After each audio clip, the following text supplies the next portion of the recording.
ready, right? Her car seat looks like the right size. There are probably rules on when to move up to a booster seat. There. Rear facing, forward facing. I think I have it right. Car crashes are a leading killer of children 1 to 13. Are your children in the right car seat for their age and size? Don't think you know. Know you know. Go to safercar.gov/the-right seat. I know my child's in the right car seat, or else I wouldn't get in the driver's seat. Brought to you by the National Highway Traffic Safety Administration and the Ad Council. You don't usually get a stock tip from a 16-year-old, but I'm here to tell you about a different kind of stock. It's called Better Futures, a stock for social change that's not about making money. Instead, you invest to help students like me go to college. This is beyond a simple donation. It's the opportunity for America to invest in its kids and take an active stake in the future of the country. The return on your investment isn't money. What you get back is knowing you protected our potential. So one day, that potential can grow up to become surgeons and architects, executives and engineers, people who can change the future just by being a part of it. My name is Alicia, and I'm your dividend. Invest in better futures with UNCF. Visit uncf.org/invest. A mind is a terrible thing to waste, but a wonderful thing to invest in. A public service announcement brought to you by UNCF and the Ad Council. This is Nnamdi Asamoah. I play football for the Philadelphia Eagles, but what I do off the field with United Way might be more important. I'm a volunteer tutor and mentor. Why? Because over 1 million kids a year drop out of school, and that's not okay. It takes 12 years to create a graduate, but it takes about the same time to create a dropout. And the difference between a child becoming one or the other could be me, or it could be you. Studies show that if we get to these kids earlier, their chances are better. And kids who read well by 3rd grade are more likely to graduate. So join me in United Way. Suit up and take the pledge. Become a volunteer reader, tutor, or mentor. Because when a child succeeds, we all succeed. Give, advocate, volunteer, live united. Take the pledge at unitedway.org. Brought to you by United Way, the Ad Council, and the National Football League. It's the Worldwide Sports Radio Network. The Dallas Mavericks have fired general manager Nico Harrison after a slow start to the 2025-26 regular season. The fan base never forgave Harrison for the wildly unpopular Luka Doncic trade last season, with fire Nico chants continuing into this early year. Despite lucking into Cooper Flagg in the draft, Nico could not withstand the firestorm after one of the worst trades in NBA history. So bad, in fact, the prize of the deal, Anthony Davis, may now be on the move with the Mavs under new leadership. Also, music the Pinstripes fans' ears scrolled through social media today as an unnamed Pirates player from the past 2 seasons spilled the beans that likely NL Cy Young winner Paul Skenes wants to be a Yankee badly. Despite Pirates GM Ben Cherington trying to throw water on the rumors today, the news is out, and the trade machine apps in the tri-state area are short-circuiting with the prospects that Paul Skenes may be performing on Broadway sometime in the near future.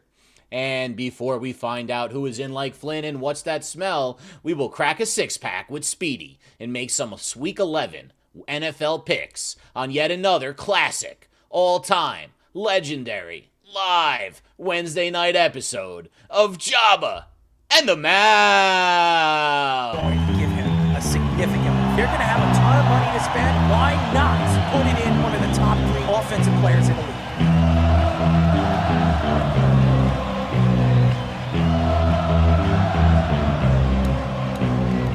We're going to be looking at Aaron Judge and saying that he can't win the big game.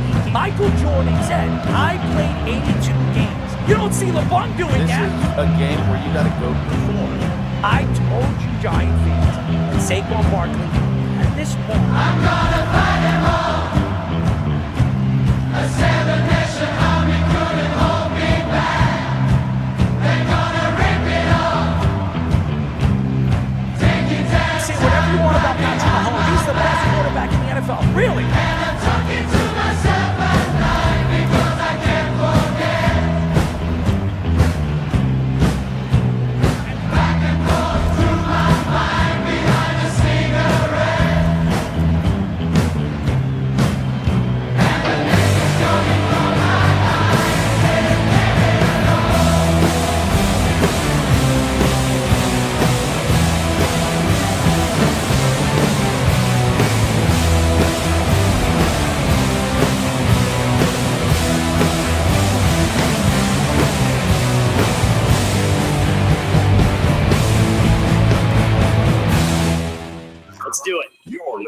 to Jabba and the Mouth. Yep. It is a crazy, I guess, fall. We're about to go into winter. Jabba had 20-degree weather, and now I think it's about 70 over there in Nebraska. Here in New York, it is about right now 39 all day. It's been a mixture of rain and sleet, or whatever the hell you call it, a little snow. You're listening to a new show of Jabba and the Mouth. You just heard Mr. Aaron Fishman, our executive producer. My name is Errol Marks, my co-host, Mr. Flamethrower himself, Jabba Chamberlain, and Speedy Petey. Yes, and he is so energized tonight, aren't we, Speedy? You energized? To be determined. Well, we're going to have to get you energized tonight because there could be a new Mets pitcher before winter meetings or maybe after. We're going to get into it. He's a Cy Young winner. We'll get into it a little bit later in the show. Yes, go to our website at www.worldwidesportsradio.com. Check out all our shows throughout the week, including Jabba and the Mouth every single Mondays and Wednesdays at 7:30 p.m. All you have to do to tune in and check out our local listings for all our shows is go to our website at www.worldwidesportsradio.com. Shout out to Nathan. Yes, he wanted to give me a shout. He wanted me to give him a shout out, and I am going to give him a shout out. Our PR manager, the one, the only, Nith. He's been hanging. He's been banging. Well, I hope he's been banging something. But yes, the one and only Nathan, our PR manager. Tommy Poops on the board as always, and our intern Jared. He's going to be going in and out throughout the show. Nick Goody might join us a little bit later as well. His son is in the playoffs, so he told me I playoff baseball. So hopefully we see Nick a little bit later in the show. It's been a crazy one, and I went to see a doctor today because I've been dealing with kidney stones. Now, I don't know if anybody's ever dealt with kidney stones. It is the worst feeling you possibly can have. Not even as a woman, but a man. And I've heard from women telling me that having kidney stones is worse than having children. Just think about that. And what's crazy about it is I never had it in my early 20s, my 30s. Now I've hit the 40 mark, and I'm starting to get it. My first kidney stone was 6.2 millimeters, which they said I could not pass it. And I passed it. It took me months to pass this kidney stone. It was in my bladder for like 3 weeks before it came out. And then on Saturday, I woke up at 1 o'clock in the morning, and I don't know if anybody's ever had it. It feels like somebody's stabbing you in the kidney, and it just completely vibrates through your body.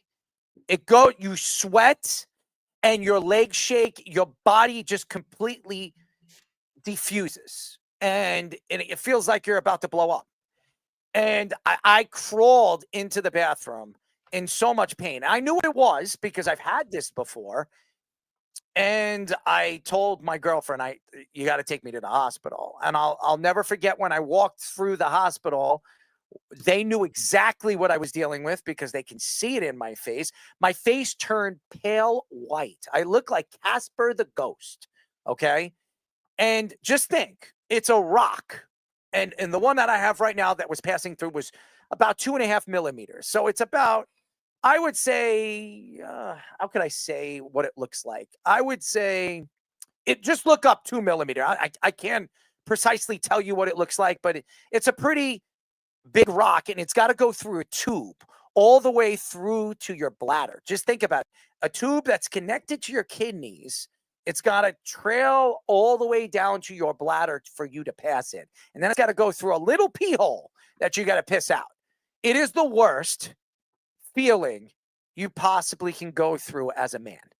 I'm telling you guys, you do not want kidney stones. I've heard gallbladder stones. Those are bad too, but kidney stones are the worst. And I don't wish that upon anybody, my worst enemy. So I would give you guys some advice. drink a lot of water, and make sure you get your calcium and your potassium the way you're supposed to. If you don't, it's going to build up. And don't eat a lot of processed foods, because once you do that and your body gets used to it, it's going to start creating stones in your kidneys, and you're never going to get rid of them. I'm dealing with 2 of them right now. One's at 4 millimeters. It hasn't even dropped yet. Could you imagine when that thing drops? I mean, it is a horrible, horrible feeling, but I had to give you that. I got to give you my take. Jabba, I know you probably never had kidney stones, but I'm sure you know people that have had it. It is the worst feeling. Yeah, I've never had it, so knock on wood. I've heard it's painful. Phil Hughes actually used to get him like every spring training. Really? Mm-hmm. Oh, it's bad, man. He'd drink a bunch of I think his was you drink cranberry juice, I think. Yeah, that's what they say. But you got to eat. You got to drink the real cranberry juice, not the fake, the processed sugar one. You got to taste the one that you got to squeeze out of cranberries, and it tastes like crap. It tastes like horse doo-doo, okay? I don't know what it tastes like, but it smells like it, and it tastes like it. It's like I do tart cherry juice tart cherry juice for like inflammation. Yes. That stuff is oof. It's bad, man. And I've had it, and and it doesn't really go bad. You could keep it in your refrigerator for a couple of years, and it doesn't go bad, as long as it's not processed and there's no additional sugar that's added to it. It lasts a long time. So I actually have it I've had it before. I used to take shots of it in the morning, and it is a terrible, terrible taste. So I don't wish it upon anybody. So if anybody is dealing with kidney stones, I feel you. I feel bad for you, and just try to take care of yourselves, because you don't want to continue it, and it starts to come back and haunt you as you get older. It is the worst. My brother had 3 surgeries where they had to open up his back to get the stones out of him. One of them was like, I'm not lying to you guys, like almost 8 millimeters. Could you imagine an 8 millimeter rock trying to pass through your tube? Guys, it's like this big. There's no way. And they had to cut his back open to get to the rock. And they did it like 3 times. He gets it worse than I do. It is the worst. It's genetics. I was going to say, is it hereditary? Oh, absolutely. Absolutely. My father had it. My grandfather had it. My brother has it. Now I have it. So, you know, if it runs in your family, take care of it. Prostate cancer runs in my family. Go check your prostate. If it runs in your family, every single year after the age of 40, you should be getting the thumb action. Yes. Thumb action, right, Speedy? Show him the thumb action. No, that's for Wes. Oh, well, you show him the thumb action. You get I thought it was a finger. Well, it's a thumb. It's the shocker. And when Wes comes on in 2 hours, I will do it. They stick a thumb up your ass. And that's how they test your prostate. Yeah, it's the worst. And they put like gel on it. It's like a woo, like one of those jumping ones. But yeah, it is. It's I get a thumb. I get a finger.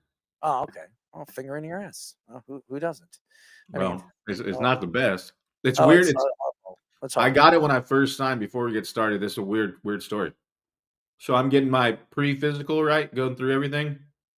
So they're like, "Hey, they check you for everything," and I'm like, "What do you mean?" Like everything. And I'm like, "Oh." They're like, "Yeah, they stick a finger in your butt." And I'm like, "Shut up. No, they don't." And yeah, they did. Literally, you get in there, and that's not awkward. Like, pull your pants down, hernia, all the other stuff that we've gone through, right?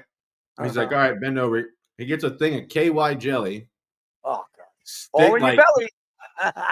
And he's like, "Here," and then like does it. The most awkward thing ever that's ever happened. He literally like just hands me a Kleenex and like passes me a Kleenex to like clean my. It was so awkward. I was so uncomfortable. Oh, that was weird. I didn't like it. I will say this. Groba. Groba. Ass licker. Well, I don't know if anybody's going to lick your ass after you have KY jelly in it. I mean, I didn't really have a problem with it, but I was like, this is weird. If only that was true, Fish. If only that was true. Anyways, at 8:45, we will be talking 11-year MLB outfielder Logan Morrison. He will be joining us. He played from 2010 to 2020 for the Marlins, the Mariners, the Rays, the Twins, the Phillies, the Brewers. Yes, Nathan got us another guest, and he wanted me to give him a shout out. Where the hell is Nithin in the frame? But maybe he's driving or he's trying to find that blue Blazers because somebody probably robbed it from him. But nevertheless, Nithin will be joining us a little bit later in the show. It'll be fun. I'll mess around with him. But yeah, just stay away from the KY jelly because it might get a little stuck in your belly. ESPN reported on Tuesday that the Dallas Mavericks have fired general manager Nico Harrison after just over 4 seasons of leading the franchise. The firing followed a Mavericks loss to the Bucks Monday night, dropping them to 3-8. And it's been a bad one. Fire Nico was the chants echoed throughout the arena the whole evening, despite the Mavs being in the game the entire way. Meanwhile, Luka Doncic has excelled since he's been traded to the Lakers. In the Dallas prize return, Anthony Davis has missed this game and has played in 5 games out of 11 so far this season. The Lakers have the opposite record at 8-3, even though Luka hasn't had LeBron. I'll say it better. LeBum James all season. At the time of the controversial trade, Harrison told the rest of the front office and ownership that he took full responsibility for the move. Less than a year later, the move might even look worse than originally feared, leading Mavericks owner Dumont to pull the plug on Harrison. The Mavericks, yes, ladies and gentlemen, I'm sorry, the Athletic reports the former majority owner, Mark Cuban, was very frustrated with Harrison and still is mad about Harrison not coming to him about Luka and the trade. Cuban reportedly told Dumont that he knew Harrison was leading the franchise in the wrong direction. And Dumont said other NBA owners he spoke with hated the trade for the franchise as well. I don't know anything about the owner, Dumont. What I do know is Mark Cuban built this franchise. This franchise that was really going nowhere. I remember when they were an expansion franchise. And I remember, if I'm not mistaken, when Steve Nash was on this team. And I remember when Jason Kidd was on this team and Dirk Nowitzki was on this team and winning championship, not championships, championship. I look at the Mavericks organization, and when you have a player like Luka Doncic, which, believe it or not, they traded for in the draft, they moved up to get Luka Doncic. Mark Cuban moved up to get Luka. And you watch what happened last year at the trade deadline, which shocked the world. It was the trade that everybody heard around the world. You got that, job, you know that, the baseball term, yeah. But the fact here is the Mavericks are in position and in a position where nothing has worked. They bring in a young kid named Flag, who I still believe could be the future of this organization. I don't think he's Luka Doncic. Nobody ever thought he was going to be. But I did think he was going to be a better two-way player. I thought he was going to slowly figure things out in the speed of the game. He's starting to remind me of a guy that played for Duke, and that's Christian Laettner. And if he's anything close to Christian Laettner, he wasn't a good pro. Christian Laettner, I think, in his career averaged about 11 or 12 points. That's not going to get it done as a number one player, being drafted as the number one pick in the draft. And really to look at what this team is and really where this team has gone in the first 11 games of the season is just, there's a lot to go into. And Nico Harrison, yeah, he's a piece of the reason why this team has not flourished in the last 4 years. We all know that he traded Luka Doncic, and it was the worst trade ever. I heard Kevin Durant say it. I've heard LeBron James say it. I've heard everybody say it. So we understand it was a bad trade. But guess what? Does anybody think that LeBron James wasn't a part of it? the LJA, and I say this over and over and over again, LeBron James needed, and the Lakers needed a player. And why was the Lakers the only team that was negotiating with the Dallas Mavericks? I've said this over and over and over again. The Celtics would have given them probably Jaylen Brown and maybe a couple of players to get Luka Doncic. I think Jaylen Brown is more of an addition than Anthony Davis. Anthony Davis is an injury-prone player. That's what he is. And by the way, Flag has not looked good. And Fish could say whatever he wants. That is not, I've watched Cooper Flag play college ball. I'm a Cooper Flag fan. I watched him play for Duke. He has not played well. He has not played as well as we expected him to play as a young player.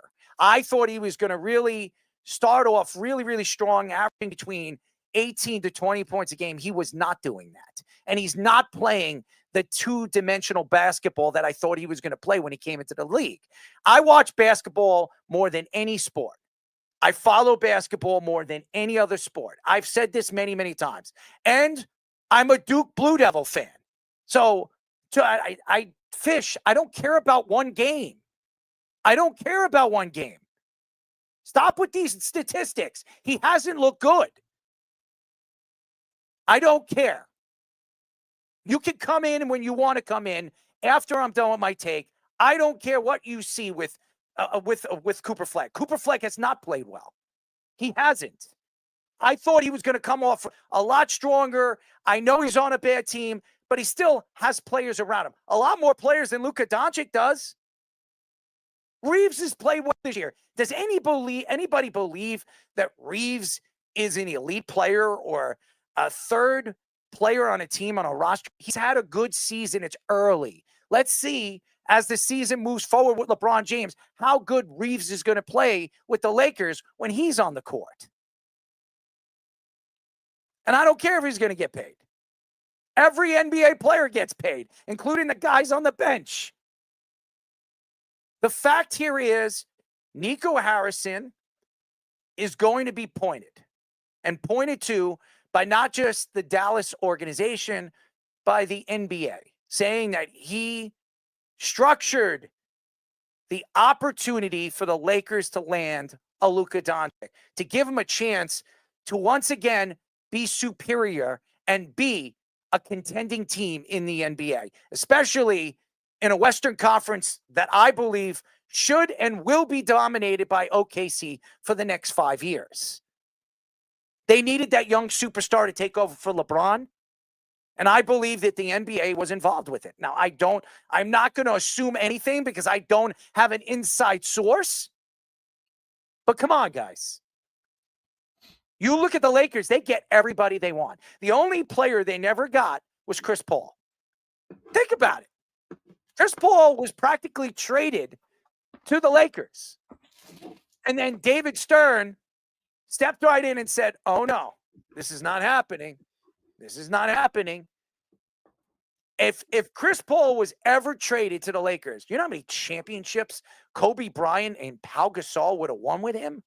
Forget it. It wouldn't have been fair. And that's the problem with sports now. These trios or whatever they call them, and at the time it was starting to transcend into the NBA because we saw Kevin Garnett do it and Paul Pierce do it and Ray Allen do it. I look at the game and the understanding where the game is starting to move towards, and obviously you're not going to have Steph Curry here anymore. You're not going to have Kevin Durant soon, and LeBron James is going to be gone. We all know Carmelo Anthony was just inducted into the Hall of Fame. Chris Paul is still playing on one leg. When is he retiring? These old guys are going to be gone. Who's going to carry the torch? And Nico Harrison had the guy. Luka Doncic is a top 3 player in the league. When healthy, at the top of his game, this guy is one of the best offensive players we have ever seen. He's an international phenomenon. Everybody talks about Giannis and Jokic. This guy is just as good as any one of those guys offensively. Maybe not defensively, but offensively, he can compete with anybody in the NBA. And I think that Nico was trying to do the one thing that was going to help Dallas bring a casino back, or bring a casino to Dallas and help them grow their product. To me, the factor here is the reason why ownership took over the Dallas Mavericks and took over, and Mark Cuban sold a significant portion, practically his whole portion and whole ownership, to Dumont and his family. He sold them that because the family wanted to bring in a casino. Now, it wasn't working with Luka being there. And Luka was complaining behind the scenes that he didn't like the way the organization was running and being run. And Nico Harrison was behind it. And when Nico found out that Luka knew what was going on, Nico automatically said, probably to ownership, we don't need Luka. We can get a lot back for Luka Doncic. Let's move him. And we'll see how everything falls. We're going to have money. We're going to have, we'll have one or two players. We'll have draft picks. We can build on this. We don't have enough to win right now. Meanwhile, the year before the trade, they were in the finals. They were in the finals with Kyrie Irving and Luka Doncic. They might have been a player away from being a contender again. And Nico Harrison did not like Luka Doncic. And Mark Cuban did not know anything about this trade. As a matter of fact, Mark Cuban and Jason Kidd were shocked when the announcement came, and then Nico Harrison and Jason Kidd were speaking to the media, and Jason's kid, his mouth just dropped. He couldn't believe it. Remember when Vrabel, Speedy? Vrabel found out A.J. Brown in the draft was traded. Remember that? We were sitting there. What did he do? What did he do? He got up and he walked out of the draft room. Do you not remember that? Did you see how he slammed the door? When A.J. Brown was traded to the Eagles, and they made a trade, and they got a first-round draft pick for him, and who did they draft? Treylon Burks. Treylon Burks, who's no longer on the team and might not even be in the NFL anymore. Okay? They thought he was another A.J. Brown, that he was going to fit like a glove with the Tennessee Titans. And ever since they traded A.J. Brown, they have not been the same team. And Vrabel knew his time there was coming to an end. He's with, okay, Fish, you don't have to keep, we understand. I'm not going to mention that, but that's fine. Harrison is a guy that doesn't know the game of basketball. He didn't know how to control superstars. He couldn't control Kyrie Irving when he moved and he brought Kyrie Irving over there. He couldn't control Luka Doncic. He had a roster that actually was very well put together. He made a trade at the trade deadline to bring Washington in. PJ Washington was a great fit for the team. They added some bigs. They added some size. That's all they needed to get over the hump to knock off the Timberwolves to go to the finals. And then out of nowhere, Nico Harrison decides to move one of the best young players in the NBA at the age of 25 to the Lakers, when there were other teams probably lining up to give him a better deal. Anthony Davis is horrible. Anthony Davis hasn't stayed healthy for 4 seasons. He hasn't been fully healthy. As a matter of fact, I don't think Anthony Davis has played more than 68 games in 4 seasons. Now, he's played 68 games in those seasons, but I'm saying in a full season, he hasn't played more than 68 games. And that's the problem with the NBA now.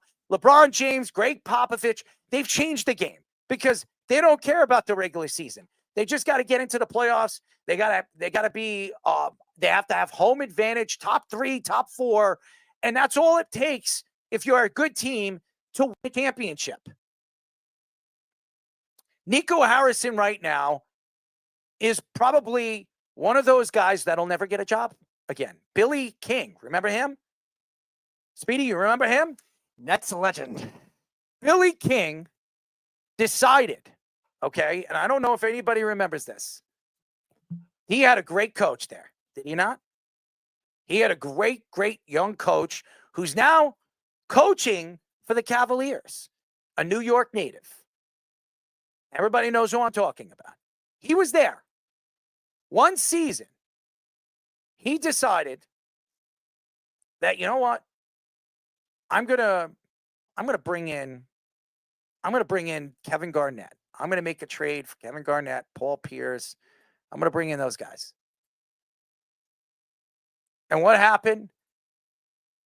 He had Darren Williams there. I think Darren Williams was still there, right, Speedy? I'm pretty sure Darren Williams was still there. I'm just nitpicking this. Billy King made the worst trade. Yep, Prokhorov. I remember him, Russian owner. I'll never forget it. He made that trade.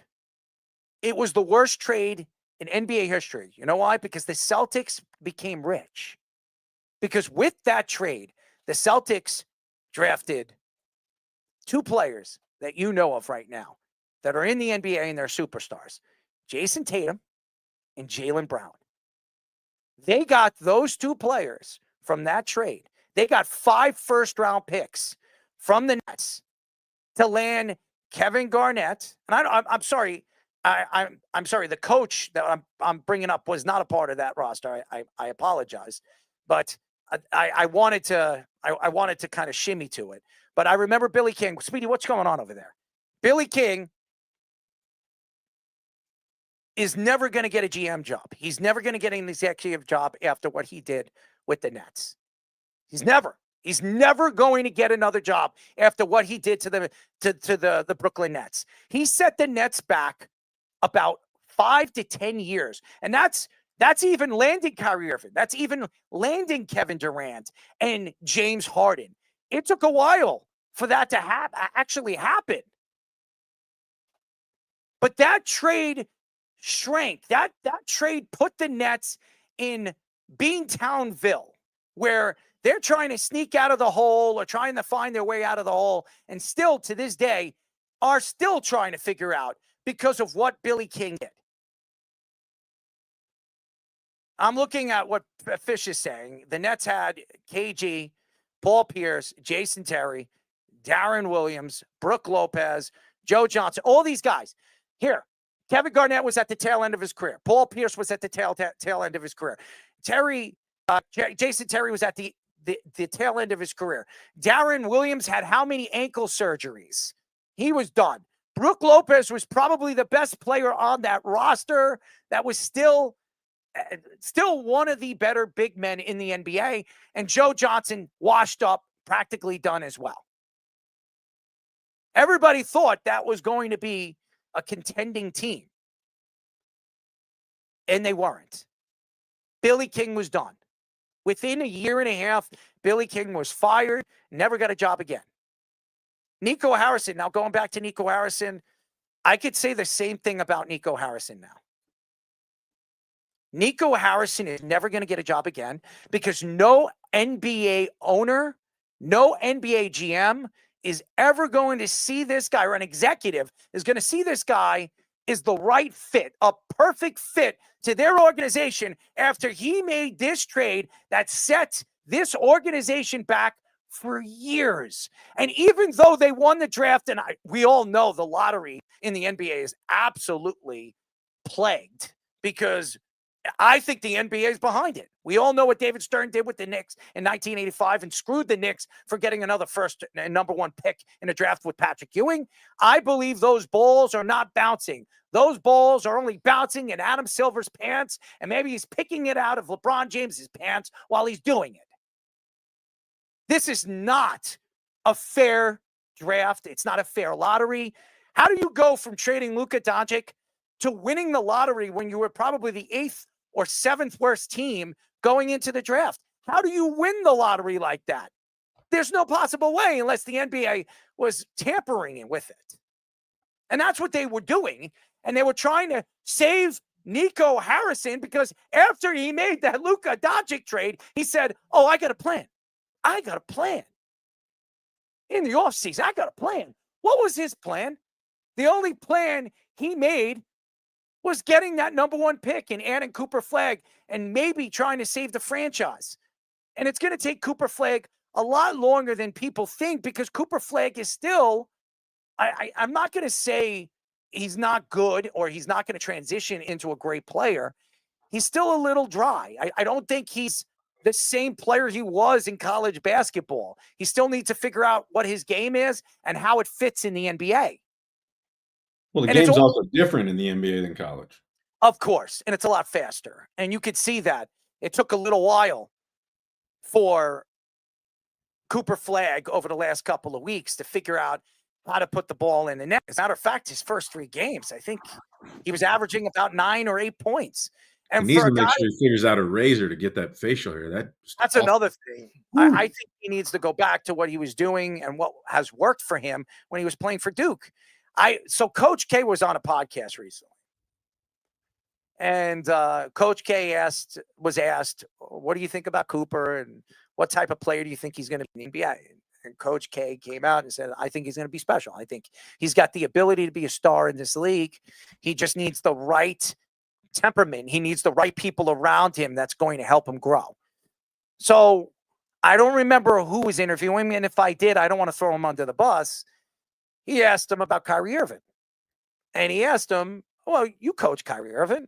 What do you think about Kyrie? And he says, I coached Kyrie for a little bit of time because Kyrie hurt his foot and he didn't really play for me the whole season. He was out a significant portion of the time, but he's a great leader.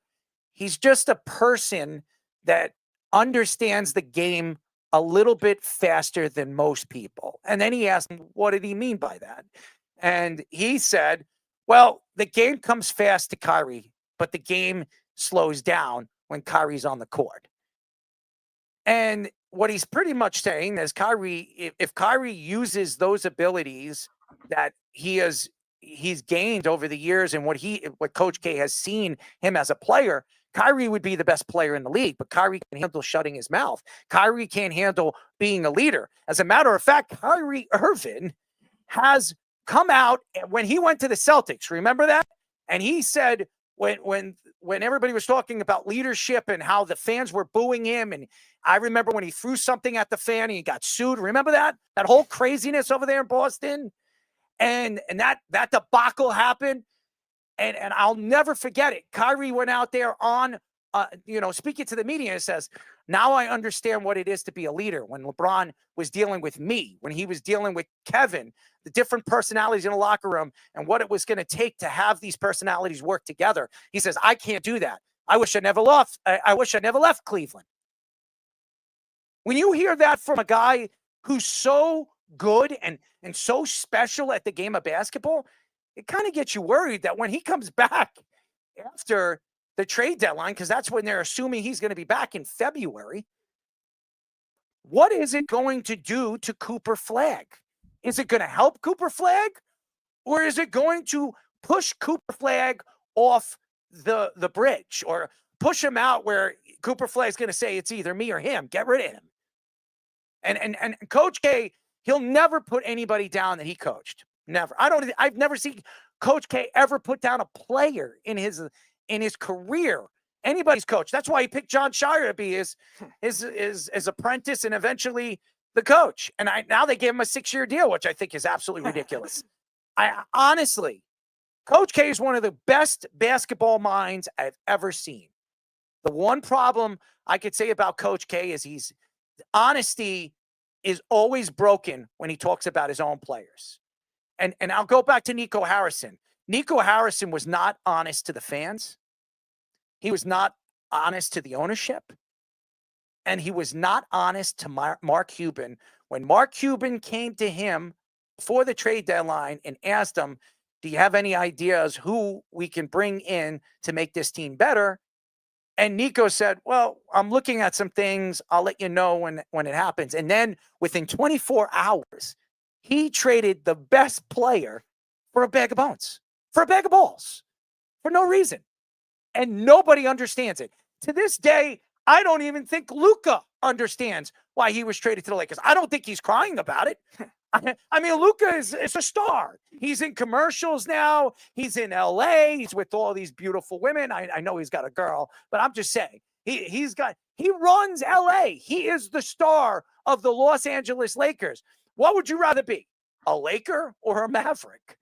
I'd rather be a Laker. I mean, what about you, Speedy? What would you rather be? Yeah, I think if you're any type of NBA star, you would definitely look at the Lakers and you would look at obviously the glamour of Hollywood and LA and stuff like that. It's like celebrity Row West. We're talking about all the celebrity Knicks fans are in the audience. The Lakers have probably double the amount of that. And then all of a sudden you're branding with a team that won 17 championships, tied for the most with the Celtics ever. And that's all of a sudden a high point of emphasis for most stars. Kawhi Leonard didn't want it because he didn't want to play with LeBron. But pretty much everyone else, like you said, that wanted to go to the Lakers, they got there, except for Chris Paul. But and to go back to the Chris Paul situation, Chris Paul was a great player. Could you imagine how great Chris Paul would be? Chris Paul's never won a championship. Never. He played with James Harden. He played with Lob City. He had Doc River as his coach. He had played for so many good teams. He was a great player. I honestly think Chris Paul is a top 3 point guard of all time. People forget how great Chris Paul was, okay? Chris Paul's never won a championship. Now, if he went to the Lakers to play with that team, with Kobe Bryant and with Metta World Peace and Lamar Odom and all those guys, Andrew Bynum, let me ask you guys, how many championships do you think Chris Paul would have won? At least 3. At least 3. At least, maybe 4, 5. And what did David Stern do? He stepped in. Have we ever seen Adam Silver step in? Hell no. Have we ever seen Adam Silver stop any trade from happening? When you look at the trade and you're like, you put 2 and 2 together, like he goes the other way. He looks the other way. Well, especially with the LJA, if LeBron wants another player, Luka Doncic doesn't matter for the salary cap. They'll find a way. And you know what bothers me more than anything is LeBron. Everybody keeps saying LeBron didn't want Luka there. Are you kidding me? No. Come on. LeBron didn't want Luka Doncic playing with him over there in LA. LeBron wants to catch Kobe. He wants to win 5 titles and maybe get to Jordan 6, because then he can consider himself, quote unquote, the greatest basketball player of all time. Is he going to win a championship with Reeves and that bunch of garbage? Anthony Davis couldn't stay on a court? Not a chance in hell. He needed another young superstar that's going to help him, take pressure off him. And as he obviously gets older, can take that lead and take that captaincy to lead a team. That's something that LeBron James has never really gave anybody to, because LeBron's always been the best player on his team. He's no longer that anymore. So to sit here and say it's all about Nico Harrison and are we surprised Nico Harrison was fired? No, we're not surprised Nico Harrison was fired.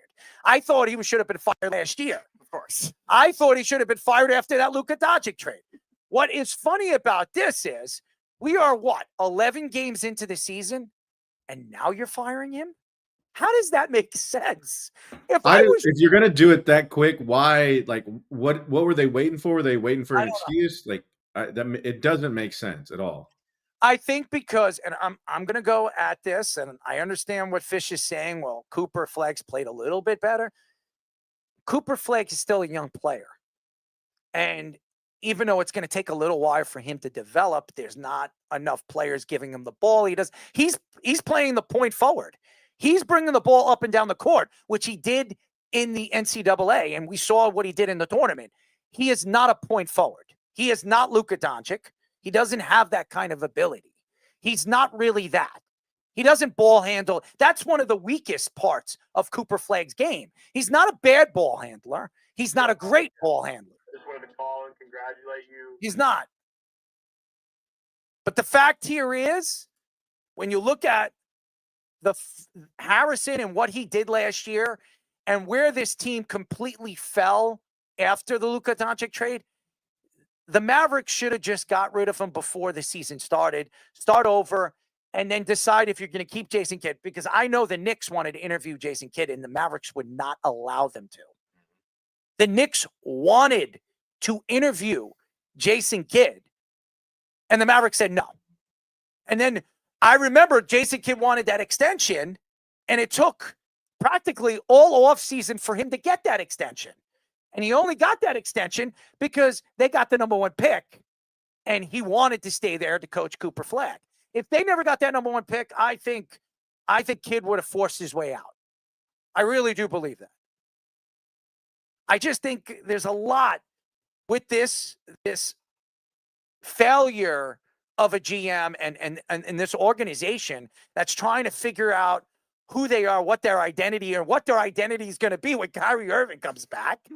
I mean, and now you're hearing, I'm reading things that now with the new GM and Mark Cuban might be buying back the team. Now, there is a story coming out that Mark Cuban might buy his shares back from Dumont and that ownership because they're not getting a casino. There is nothing that has been approved.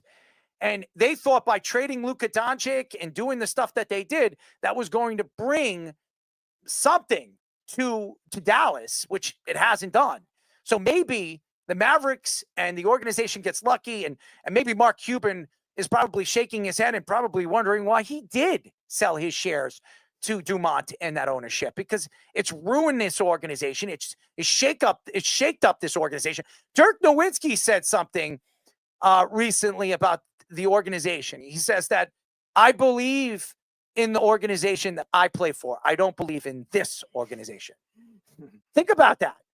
Your best player that's ever played for your organization, he's your best, comes out and says something like that, that's got to worry you. And maybe that's what pushed Nico Harrison out, is it's not just him. Steve Nash, I think, was drafted by the Mavericks.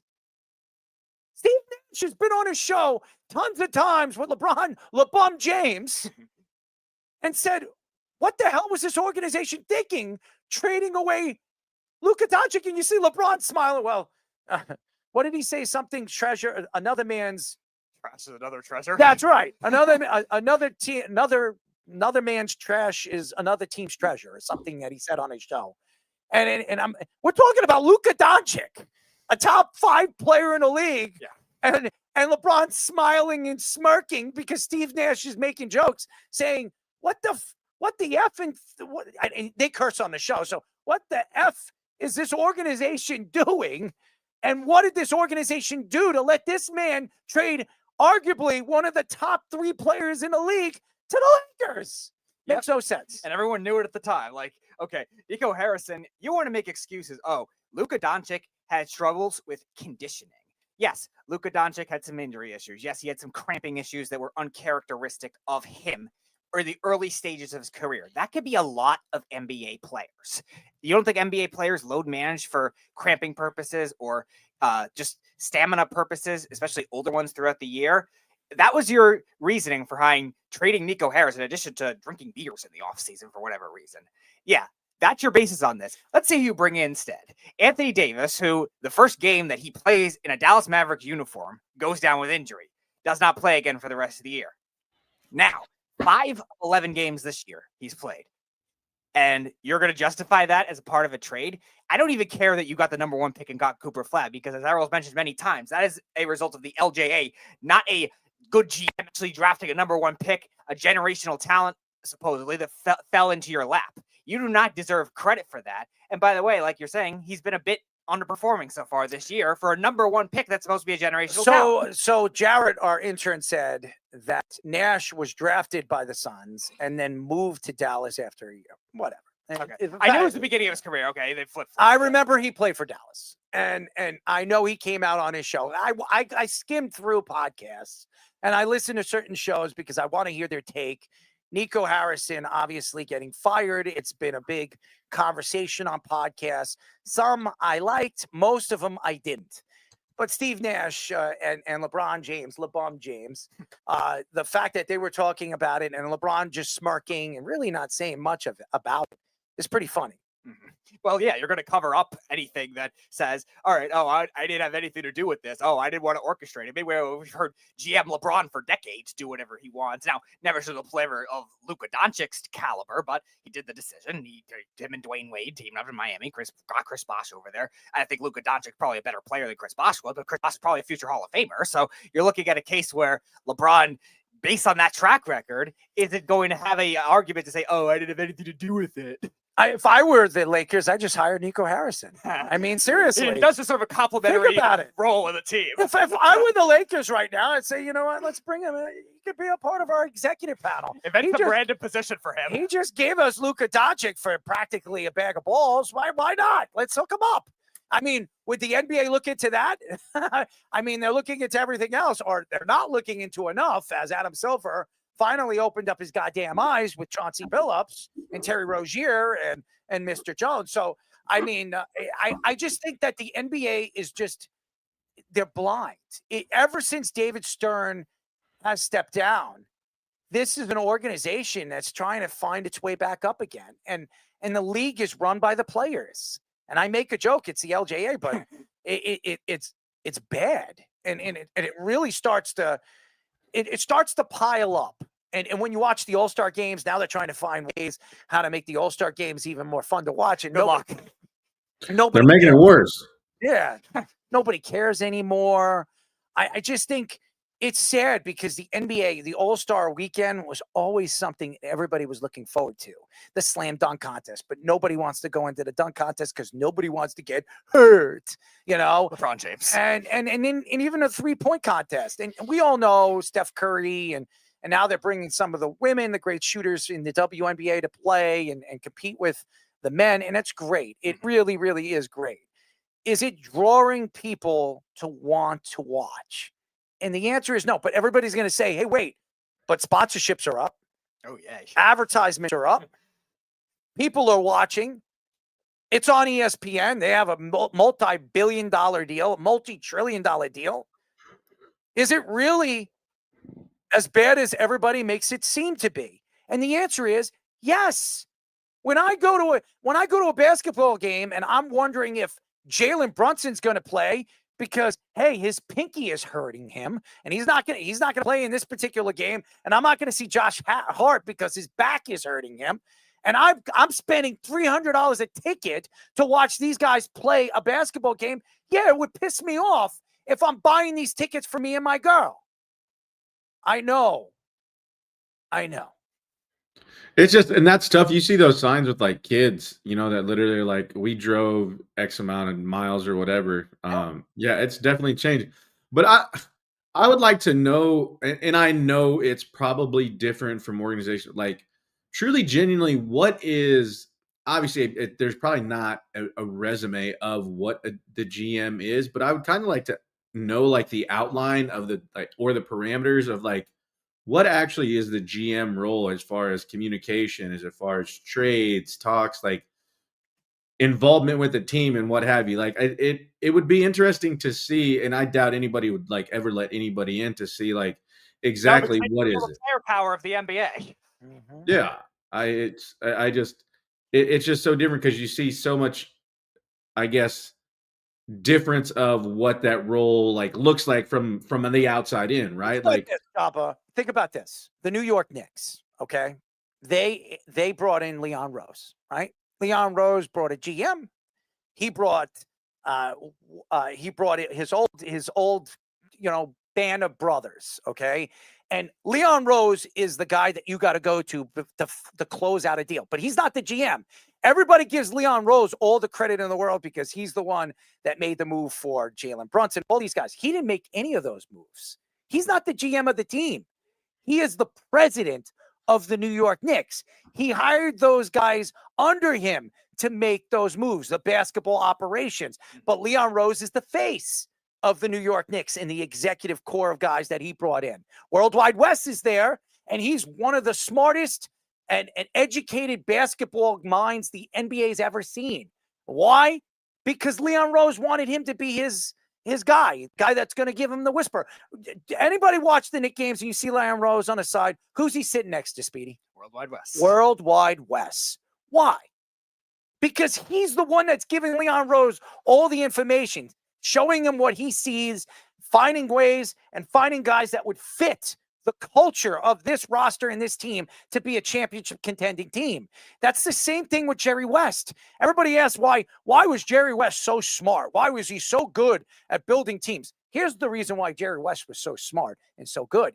He worked under some of the smartest people of all time. He surrounded himself with good people. Yeah, 100%. The Lakers organization, all the people that he's put himself around over the years, and the guys, when he grew up, when he got the GM job years and years before by Buss, and Dr. Buss said, well, I'm giving you the GM after he retired. You're going to be the GM of the Lakers. And then he stepped down, and then he came back again. He stepped down, and he came back again. Jerry West was a genius because he understood the game, because he was a great player. Not every great player understands the game. As a matter of fact, Michael Jordan is one of the worst executives we've ever seen. Okay? He drafted Kwame Brown. Does anybody remember him? No, because nobody gives a shit about Kwame Brown. He might make the next executives look good. I mean, seriously, it's probably one of the worst picks I've ever seen an owner, GM, whatever you're going to call him, when he was running that organization. It was horrible. Kwame Brown was one of the worst. High school player. Everybody thought this guy was the next big thing. Michael Jordan swore upon him. Well, he was wrong. It set the team back for 10 years. It doesn't always work. Michael Jordan is the greatest basketball mind we've ever seen on a basketball court. It doesn't always work together. Jerry West, let's go look at Jerry West and look what Jerry West brought in. Kobe Bryant. He was the one that made the trade to bring it, signing that brought Shaquille O'Neal in. We could go on and on and on. He built that whole team. And then after the fact, after Shaquille was moved, he was the one that made that move for Pau Gasol. He was the one that tried to make that move for Chris Paul and all the other guys, Metta World Peace. He was the one who put that team together. He was the one. He was the mastermind of those teams. So it's so interesting. And again, the Luka Doncic story is always going to be one that'll stick out from all the rest. And it's going to be a stamp of approval by Nico Harrison. And that's why everybody is talking about this firing. A Bleacher Report story Wednesday made lots of waves, revealing that just announced 2025 National League Cy Young winner Paul Skenes wants to be a New York Yankee and has been his dream since he was a kid. An unnamed Pirates teammate for the past 2 seasons told NJ.com's Randy Miller that Skenes has mentioned wanting to play for the Yankees numerous times. And Miller also added that Skenes said he had no confidence the Pirates will ever win before he hits free agency in 2030. Pirates general manager Charrington said that Skenes will be on the Pirates in 2026, and they have no intentions of trading him or trading the 2024 Rookie of the Year at any time soon. The Pirates have, hold on, because my computer's in the way over here, Speedy, and you should have known that. The Pirates have the 5th lowest payroll in the league at $87.6 million. And have only 2 players making over $10 million and no one over $15.4 million. Skenes at $875,000 was the 8th highest paid player on the Pirates in 2025. Skenes led the National League with a 1.97 ERA, a 0.95 WHIP, and 218 strikeouts in over 188 innings pitched, but only went 10-10 for the lowly Pirates. Those stats, however, were good enough for Skenes to win the National League Cy Young unanimously just a minute ago. Sanchez from the Phillies finished second, and with World Series MVP Yamamoto finishing third. Paul Skenes is the best pitcher in the National League. I don't think anybody's going to argue that right now. The best pitcher in the American League is Tarek Skubal. We could go on and on about this. My thoughts were Tarek Skubal will be a New York Met after winter meetings. I believe it. You can book it. You can sell it. You can put it in a nice little ice cream cone and suck right down all the way to the bottom of the cone. And you don't even have to eat the cone. I'll be right about it. Right now, Paul Skenes speaking about the Yankees, and you're hearing that since he was a little kid, he always wanted to play in pinstripes, tells me one thing, ladies and gentlemen. He's going to be a Yankee. It's just a matter of time. And again, there are other teams that will probably give better packages than the Yankees. Obviously, the Yankees farm system is not one of the best farm systems right now in baseball, as we all know. It hasn't worked out. Now, we'll see what Jones becomes. We'll see what Warren becomes, and Schmidt and all these other guys, the young guys that they've called up, Heel, all these guys. We'll see. Or maybe we won't see, because they could be a part of a trade that could send Paul Skenes to the New York Yankees. Cy Young, Paul Skenes. Rookie of the Year, Paul Skenes to the New York Yankees. Now, do I think the Yankees need Paul Skenes? No. But when you know that a player wants you and has come out and said it numerous times to teammates saying that he wants to be a New York Yankee, that was his dream since he was a little kid. Go look at who Paul Skenes is dating right now. He's all about Broadway. He's all about it. He loves to be the center of attention. And in Pittsburgh, you're never going to be the center of attention. It's a beautiful ballpark. It's got great fans. You're never going to win there because the organization is never going to spend $87.6 million. Juan Soto's making $60 million a year. And all with the deferred money, Shohei Ohtani's making $70. You're going to tell me that one player is making more than a whole organization, a whole franchise is making? Think about that. And then you go back to what the Pirates have done over the last couple of years. And again, we make jokes all the time, is the Pirates are the Yankees farm system. Because whenever the Yankees need a player, who do they go to? Who does Brian Cashman go to? He goes to the Pittsburgh Pirates. And the Pittsburgh Pirates usually spin the wheel and make the deal with Brian Cashman. Not always the great ones, but he's done it before. Paul Skenes is special. He's young, up and coming, energetic. He is a world beater when it comes to baseball. He is the face of pitching moving forward when we're going to be talking about Paul Skenes as the next Randy Johnson, the next, I know Jabba doesn't want to hear this, Kurt Schilling. That's what he is. And he might be, when he gets a chance to play in a playoff game, might be so dominant, so untouchable, like this year, Yamamoto, where you might have to be the New York Yankees and might have to be willing to trade off pieces that could, put your farm system and put your organization in a place where you're wondering why you made that move, not because of his talent, because you don't have anything to fill. You don't have any other players to fill in those spots. But he's worth it. Now, if you think about Paul Skenes, Garrett Cole, Max Fried as your 1, 2, 3. Oh, and by the way, Schlittler. Now, the Yankees might trade Rodon. Yeah, but they might have to trade some of these guys. Schlittler is definitely going to be a part of that trade. There's no way they're keeping Schlittler. There's no way. If they want Paul Skenes, Schlittler is going to have to be a part of that trade. And somebody's kidney and liver, and there's going to have to be body parts included. 100%. Jones will have to be a part of that trade. Heel will have to be a part of that trade. There is no way the Yankees are going to steal this man away from the Pittsburgh Pirates without selling body parts to the Pirates. I mean, seriously, it's true. And it's funny you said that, Jabba, because I was thinking the same thing. I mean, the Yankees would have to sell the moon, the sun, the stars, the Big Dipper to get Paul Skenes to wear pinstripes. Can it happen? Yes. Will it happen? More than likely. Because with baseball, when a player comes out and says this is his dream, I remember Alex Rodriguez. Now I'm going to go back to this. Alex Rodriguez was playing for Texas.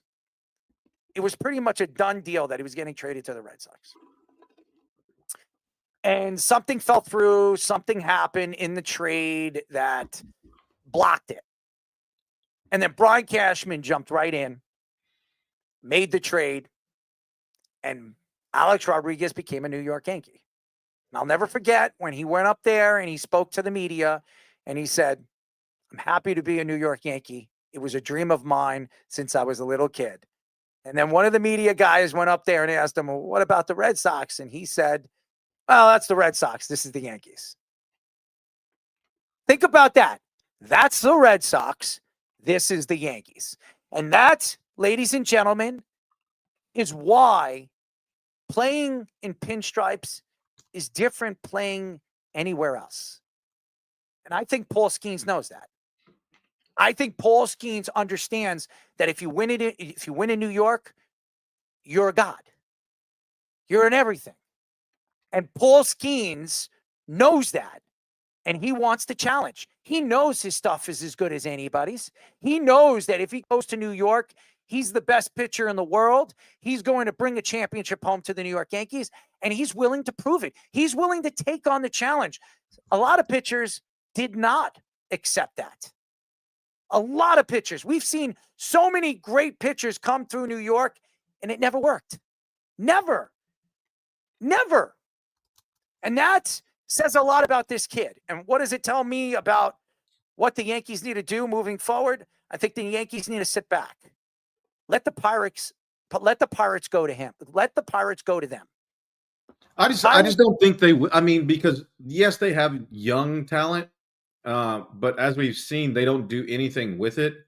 And literally, like, what, and not to say that they're guys that they have on their team aren't worth showing up to the yard for, but really, with all the negative stuff from the bricks falling and like all the things that have happened with that organization as a whole, like the guy with his phone in the pocket too that was allegedly cheating. Oh yeah, I mean it's just been all negative at that point. Like if you get there might be and I love Pittsburgh. I love PNC. It's awesome. I mean the town, the stadium, the mound, everything about it is awesome. If they got rid of them right now, I mean it's already a dumpster fire organization as it is. I can only imagine what it would be. And even if they got back whatever they wanted, and I don't care who it is, if it's Schlittler, if it's whoever, Roman Anthony, like even though he just signed, I'm just using names that would like draw attention. It wouldn't be what it is because you drafted him. He's won a Rookie of the Year. He's won a Cy Young. He's the face of, he's one of the faces of baseball, obviously being the way he is in your Broadway talk. Like, obviously he's in the face, he's in commercials, he's doing all this other stuff. And from what everybody said, he's a great dude. Like, it would be a riot. I got a nickname for him. I've got a nickname. Let's call him Broadway Paul. How about that? You can't, Broadway Joe, you can't, you can't steal the thunder. I'm writing. Errol wants to steal thunder from Joe Davis. I'm writing an article. I'm calling him Broadway Paul. That's what I'm going to write an article tonight. I want to know, and when I get to New York, I'm going to find this out because we read headlines, and this is relative to Paul Skenes, obviously, about Babe Ruth's old apartment. They wouldn't sell it. There's got to be more to that story. I'm sure. Yeah, but to put it into context, if there's anything that Errol would want to actually take something away from Joe Namath because he considers him the most overrated Jet ever. I will say this for any Yankee fan out there that wants to dream a little dream. Well, it's a dream. And it's not going to ever be a nightmare because I said the same thing on Twitter. If I didn't even look at your Twitter. I was like, hey, it's nice to dream. Don't take it away. Yeah, it's not a nightmare because if this guy ever becomes available in the next year or two, the Yankees are the team that's going to scoop him up. There's no way. You hear it in Paul, and you're hearing different people say he wants to be a Yankee. And usually when you hear that from a player as good as he is, that's where he wants to go. And that's where Pittsburgh is going to trade him. Now, I don't know when it's going to happen. It could happen 2 years from now. It could happen 2029, Paul Skenes will be a New York Yankee. You could book that. You could book it. I really do believe that. Go ahead, Speed. Yeah, I was going to say, like, they have no leverage at this point, the Pirates. And Ben Cherington has already been in hot water as a GM as it is. And the ownership that don't want to spend anything, like Fish was saying in the read-off, 5th lowest in payroll. And Jabba, you mentioned it too. Like, how many really top prospects have they had over the years? Like, probably starting with Andrew McCutchen and then all these other guys that come with Polanco, now O'Neal Cruz, all these guys that have really big names. And even if Jabba, like you were saying, they trade for Roman Anthony, they trade for Schlittler. Like, even if they get a prospect as good as that, who says that they're going to even want to stay over there? So they have no leverage at this point to be able to do anything except maybe for once in a while this crap ownership could finally decide, all right, maybe we should just go pay the guy at this point and make him happy now. And okay, maybe he wants to be a Yankee in the future. Give him a 6-year deal, be the record-setting highest paid pitcher ever to just keep him there at that point because they have no leverage to just get anything back in trades. Do you think he would even entertain that? Like you said, if it's like, the right amount of money, maybe if it's like a 6-year deal worth $700 million, maybe they do it. Then you pick with the Yankees later in his career. Fine, like you would do that. I think you're like. As wild as that is to sound, Speedy, I think it's wild. Yeah, I'm just saying it would have to be something like that for him to stay there. Honestly, I think. I'm not saying it's going to happen. I don't trust the Pirates to do the smart thing, but like that's at this point what it's going to take to do that because he's coming out with all the leverage right now. Who do you think Paul Skenes' favorite player growing up was? Andy Pettitte. Anybody? How about you, Jabba? Have a guess? Roger. Roger who? Clemens. He's right. Roger Clemens. Good job, Jabba. And it was Roger Clemens on the Yankees, not on the Red Sox. He grew up not the Blue Jays? No. He grew up watching Roger Clemens on the Yankees. And Roger lived in the Rogers Center when he played there. I know that. That hotel's dope. The one that was built into the Sky Dome, or whatever. Now I go to Toronto every January, and we're going this year. I always go right next to the Rogers Center. And it's always snowing, and I never really get a chance to really see the beauty of it because Brittany's always like, I'm cold. I want to go. So yeah, it's sweet. I never get a chance. It's beautiful. And there's a sneaky entrance. Like, so there's like a service elevator, but there's like another elevator. Yeah. Where if you stay there, like you can literally like it drops you in like the back of the Rogers Center, and so you don't ever have to see anybody. It's sweet. But Jabba, what was the college that had the dorm rooms that were built into the baseball stadium? Do you remember? I know there was one that they. I know what you're talking about, but I can't remember. I know there was one that renovated on that. Yeah, but they started putting signs up. It was probably like right when I got there, so it'd have been 2007, 2008ish. We would always like as the stairs you come down, and then you go up the stairs into the dugout. But just as you're like, if you're coming up the stairs, just to your right is the camera guy, and he's sitting down. So you're like eye level when you're up on the stairs. And we would always go, and in between innings, he would hawk in the thing. And so we could see inside the rooms. They got after it. But now they started posting signs. If you get caught, like you get kicked and you get a fine. Because they were having some extracurriculars that made the game pretty entertaining in between innings. You know, before we get to our guest, I had to go follow up on that stat I gave you, Errol. Paul Skenes makes $875,000. He is the 8th highest paid player on the Pittsburgh Pirates. They have something like only 6 guys that are making over $1 million on their roster.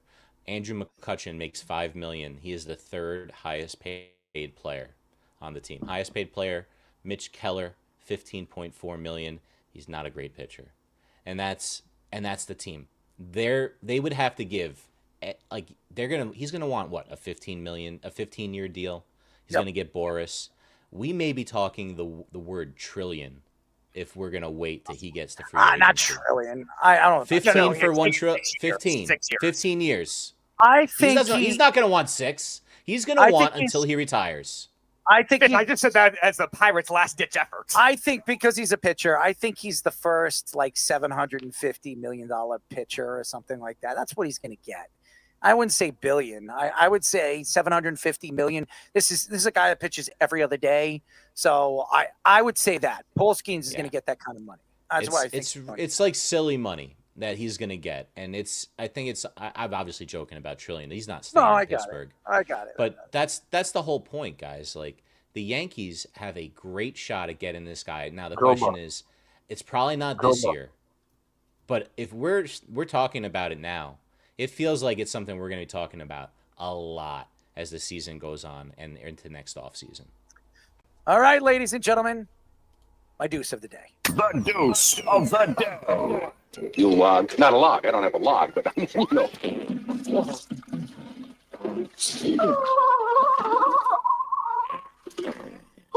Well, it seems like this guy is a part of every deuce of the day. And I don't know why, but hey, I don't like the guy. And I'll be heading to the Heisman Trophy dinner this year, and I actually got accepted. So I want to give a shout out to Ashley Sarge. Me and him will be going to the dinner. It'll be fun, as it always is, and maybe get the chance to curse out some other player. I'm just kidding. I won't do that. But it's really, really fun. Thank you to Tim Henning for accepting us. But I want to say something. Travis Hunter, this story it's just absolutely ridiculous. Travis Hunter is now getting surgery and he's out for the rest of the season. Yes, you heard it from me. Travis, aka the Gremlin Hunter, is out for the rest of the season. And you think about Jacksonville and what we thought Jacksonville was going to be this year, and when they made that move, jumping from 5 to 2 and giving up a significant amount of picks to get Travis Hunter, because you thought, yes, the Jacksonville Jaguars thought he is the game changer. He is the Ohtani of football, the prime of football, a guy that can play defense and offense every single game. Well, ladies and gentlemen, if you look at his offensive ability, where was he ranked as a wide receiver in the league? Not even in the top 100. And when you look at where he was ranked in the top defensive side of the ball, he was ranked in the top 80. What does that tell you about what Travis, a.k.a. the Gremlin Hunter, is? He stinks. He is going to be one of the overrated Heisman Trophy winners we've ever seen come out of any draft and never succeed in the NFL. I've told you, and by the way, Quentin Coples owes me an apology. He does. What did we bet? Did I bet him? I'll have to find out. I'm going to try to get him on the show in December. Well, Quentin Coples owes me something, okay? Because he told me that this guy will have at least one interception. And I told him he'd be lucky to have a touchdown, but he will never have an interception. And he owes me an apology because I think you guys did bet something. We did. Yeah, they definitely did. I'm going to have to find it before we get him out. We're going to try to get him out in December. He owes me something. I think it might be a dinner, but he owes me something. But yeah, so my deuce, I'm like lost. I'm lisping. My deuce of the day goes to the absolute debacle of an organization, the Jacksonville Jaguars, making a move to draft this moron in Travis the Gremlin Hunter. And by the way, I couldn't stand him when I met him at the dinner, and I'm just looking forward to seeing what idiot I'm going to meet this time. So, yeah, Travis Hunter, absolute debacle, deuce of the day. All right. When we come back, don't worry, Mr. Morrison, I'm not going to attack you. We're going to have a lot of fun with this guy. He's never been on a show before. I want to thank Mr. Nithin. Yes, our NR Hour, our man, the myth, the legend. Yes, the one and only. He hooked us up with this guy. We will be talking to former 11-year MLB outfielder Logan Morrison, who played from 2010 to 2020 for the Marlins, the Mariners, the Rays, the Twins, the Phillies, and the Brewers. When we come back, first time a job in the mouth. This is the Jabba and the Mouth Sports Minute. All right, guys, what's up? Aaron Fishman here with your Sports Minute. Got a couple of stories for you before we get into tonight's scores. First off, Major League Baseball announced the recipients for this year's Manager of the Year award on Tuesday night, and lo and behold, it's the exact same managers as it was the year before. In the AL, Cleveland Guardians manager Stephen Vogt took home the award for the second straight season, as the Guardians took home their second straight AL Central title this year. It was especially impressive considering the Guardians were back as many as 15.5 games in July, before having an incredible second half run to take the division title from the Tigers. AL pennant winner John Schneider of the Blue Jays came in second, with Seattle's Dan Wilson in third. In the NL, it was the Brewers' Pat Murphy who brought home the award once again, as the Brewers led all of baseball in wins with 97 this past season. Murphy, who took over from Craig Counsell after he moved on to the Cubs in 2023, defeated the Cubs in the NLDS this year, on top of beating them out for the division, before being swept by the eventual World Series champion Dodgers in the NLCS. The Pittsburgh Steelers announced on Tuesday that they have signed free agent cornerback Asante Samuel Jr. to their practice squad. Samuel, who projected to be a top 25 free agent this past year's free agent class, went unsigned after undergoing spinal fusion surgery in April. Samuel was the Chargers' top corner going into the 2024 season, but only played in 4 games due to a season-ending shoulder injury. Turns out the shoulder injury was actually a condition that gave him numbness down both his arms, stemming from something Samuel was born with. The surgery was designed to correct this, and Samuel has been cleared and is now signed with Pittsburgh, who can certainly use his services with injuries decimating their secondary this season. For Samuel, who's still only 26 years old, if he can be any semblance of the player he was before this condition took its toll, could end up being one of the best mid-season acquisitions for a Steelers team, fighting for a playoff spot, sitting at 5-4 and first in a down AFC Central this season. We got some basketball action going on tonight. At the half, the Knicks are trailing the Magic by 20 at the Garden. They are 7-0 at the Garden this year, trying to break that streak in the wrong way, looks like, tonight. We just started in the second half there. Let's refresh this page, make sure we're at the right time. We're actually not at the right time. It's 80-64 Magic in the third, 4 minutes left. At the end of the third, Hornets 83, Bucks 72. Same time of the game, 95-79, Pistons over the Bulls. Just starting the second half, the Celtics have a 69-46 lead on the Grizzlies. At the half, it's 69-66, Heat over the Cavs. 7 minutes left in the second, 58-42, Rockets over the Wizards. All tied at 39 with 6 left in the second over in New Orleans between the Pelicans and Trailblazers. It's 46-38, Spurs over the Warriors with 5.5 left in the second there. And 18-9 in first quarter action between the Mavs and the Suns. Still to come tonight, Thunder, Lakers, Kings, Hawks, and Clippers, Nuggets. In hockey, it's the second period, and we have actually just the end of the second. The Rangers have a 5-3 lead over the Lightning in Tampa. Goals from Trocheck, his first of the season after coming back from an injury. Lafreniere, Borgen, Miller, and Cooley. The Flyers are trailing 1-0 at home against the Oilers in the second period. Bouchard with a goal there for Edmonton. Still to come tonight, the Mammoth and the Sabres, and the Blackhawks and the Devils. Guys, we are streaming live on TikTok, Instagram, and YouTube on our Jabba in the Mouth handle, on Facebook under the Worldwide Sports Radio Network handle, and on Twitter under our host handle at EarlMarks34. Keep downloading on Apple Podcasts and watch us both there and on Spotify, now in video. Make sure you like and subscribe to all our shorts, the reels, TikToks, and longer videos you see from us throughout the week. Now back to Errol, Jabba, and Speedy for our guest on Jabba and the Mouth. Any questions? What is this? This is the Jabba and the Mouth Show. Groba.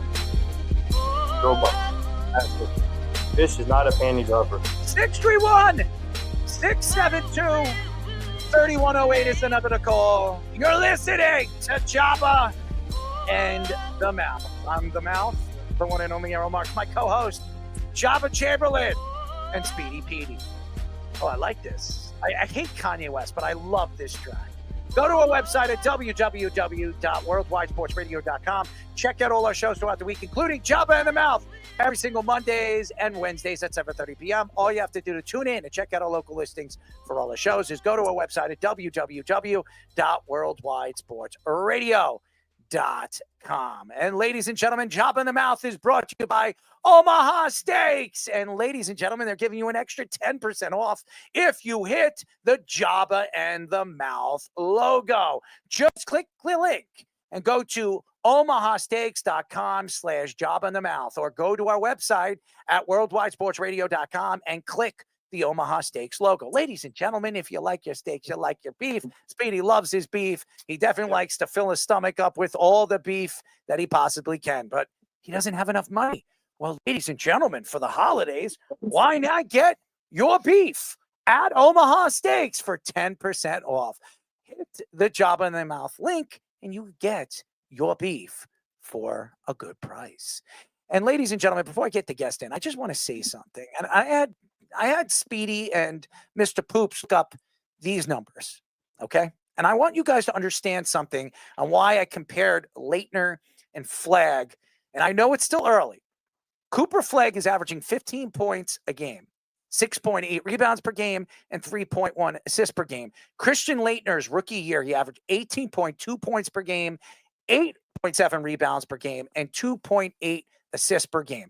If Cooper Flagg is anywhere close to what we're seeing right now at Christian Leitner in his rookie season, and it continues to this trajectory, good luck, because he could be another bust coming from the Blue Devils.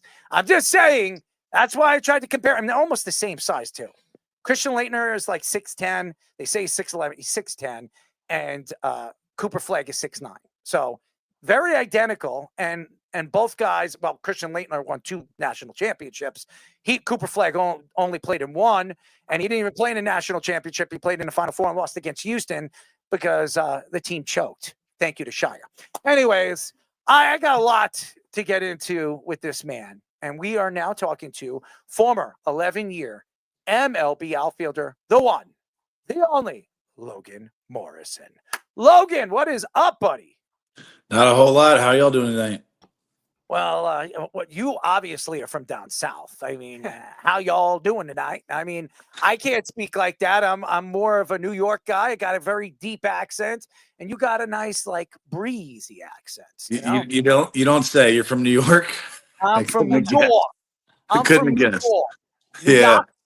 I actually was born in Kansas City, Missouri, but my dad was in the military, so I spent a lot of time everywhere. But interesting. Speaking of interesting, is the LA Dodgers. Very interesting. Back-to-back championships. The first team to do that since the New York Yankees in the 90s. That makes me sick to my stomach. I've watched the Dodgers completely buy their way into a championship team. I don't want to hear the comparison to the New York Yankees of the 90s because that's completely wrong, and I've made my factual opinion to that. Logan, the deferred money. Do you think at the end of next season, when the CBA is up and they're going to probably go to strike, should baseball look into this and fix this before it gets bad? in regards to the deferred money, yes. I mean, I think that's very low on the totem pole of things that need to be fixed in baseball. There's just because the Dodgers won the World Series doesn't mean that there's not parity in the game. They squeaked out 2 games they could have lost. The Blue Jays very well could have won that World Series. There's a lot of different ways they could have lost that, and they just ended up squeaking it out and winning. I mean, in my opinion, the best league was the American League. I mean, the Mariners were dominant, and they had the Blue Jays in there. Yankees were also good.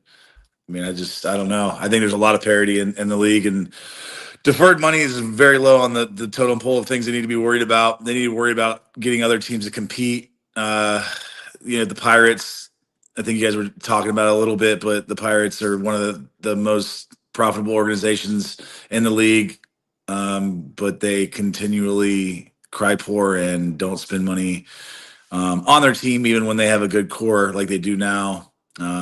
So I think that's more of a issue where things would get shut down at, and I don't think it'll be a strike. I think that the owners are going to lock out to posture, but let's be honest, the owners will not cancel any part of that season, any part of the upcoming season, or whatever season may be coming in the strike or in the collective bargaining year, because they're going to lose way too much money.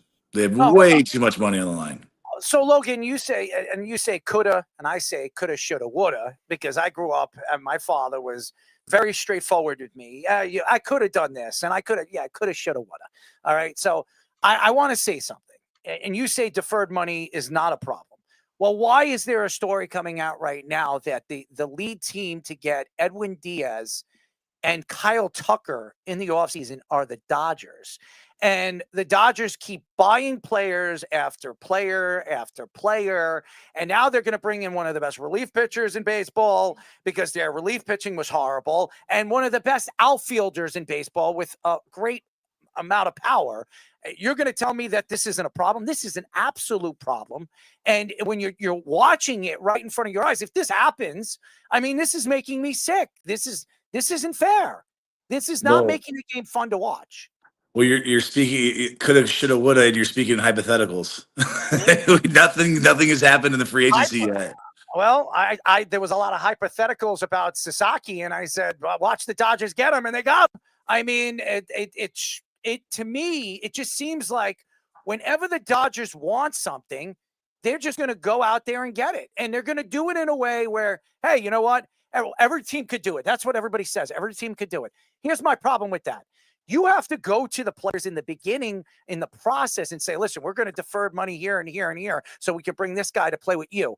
You have to start from the beginning to do that. If you go to Aaron Judge right now, he already signed a contract. The Yankees can't do that. If you go to the Boston Red Sox right now, they just signed some of their youngsters. You can't do that. So it's different. It's a different process. Everything's got to be layered the right way for it to work. And I think the Dodgers set it up and they say, you know what, let's do this and we'll win a couple of titles. We'll win 5 or 6 titles. And you know what, by the time we're ready to sell the team's going to be worth so much money. The other owners or the owners that are going to buy it in the future are going to have to pay these guys. So, I mean, do you think deferred money just started last year with Ohtani? It's been around forever, just like shifting. We all know, and we speak about it a lot on this show. But I mean, Max Scherzer was getting paid by 5 different teams at once last year. This is not an issue that just started, and I don't think it's an issue. Like any team can do it, like you said, and the Yankees sure as hell can do it. And they could actually have gone out there and competed and got some players instead of letting the Dodgers have them too. I mean, that's just they don't want to go over the set. They don't want to go over the revenue, and that's the bottom line. They don't want to go over the luxury tax, and the Dodgers don't give a shit. All right, before I get to my question, I just want to say a salute to your service to your father as well. Veterans Day was yesterday, so a salute to you. Salute to him. So I want to Happy Veterans Day. Yes, thank you. Yes. I don't know. Should I say thank you? I didn't serve, but my dad did. But no. But we were talking about your father. I said Happy your father. Veterans. Yeah, I said your father. So I wanted to mention because you started your career with the Marlins. There's been all these rumors of different relocation, realignment. A couple of months ago, they were saying, the Marlins are gonna move to this division, with the South, the Braves, and all that stuff, and then the Rays too. Who you played with? You had your best season over there, 38 home runs in 2017 with the Rays. Relocation for rumors for a while. What are your thoughts to all that? I mean, I think that whether if you're asking like expansion or relocation, it's definitely relocation first. There's a lot of teams that are in flux right now. I mean, we had a big league team playing in a AAA facility last year with the A's, so we gotta get some stuff figured out for sure. I don't really like how all that went down, how it was all handled. It seemed like that they just snuck up on them, that Leafs did in Oakland, and they're like, oh, now what do we do? It's like, you guys, you didn't see this coming. You guys are some of the smartest people in the world, and that's something snuck up on us. Same thing with the Rays. They've had a bad situation for a while. Listen, I love playing there. The fans that did come were great.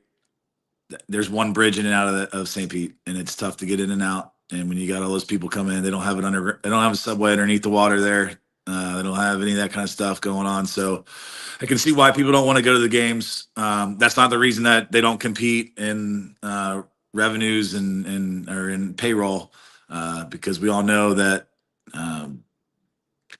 fans going to actual games doesn't dictate whether or not teams spend money or not. It has to do with TV marketing and all that stuff. So getting them to a bigger market would help. The answer to where they would go, I don't know. I haven't seen those numbers and looked at any of that. I've heard Orlando. And as far as the Marlins go, I mean, shoot, if they actually put a winning product out there, they've shown before that people will show up and care about them.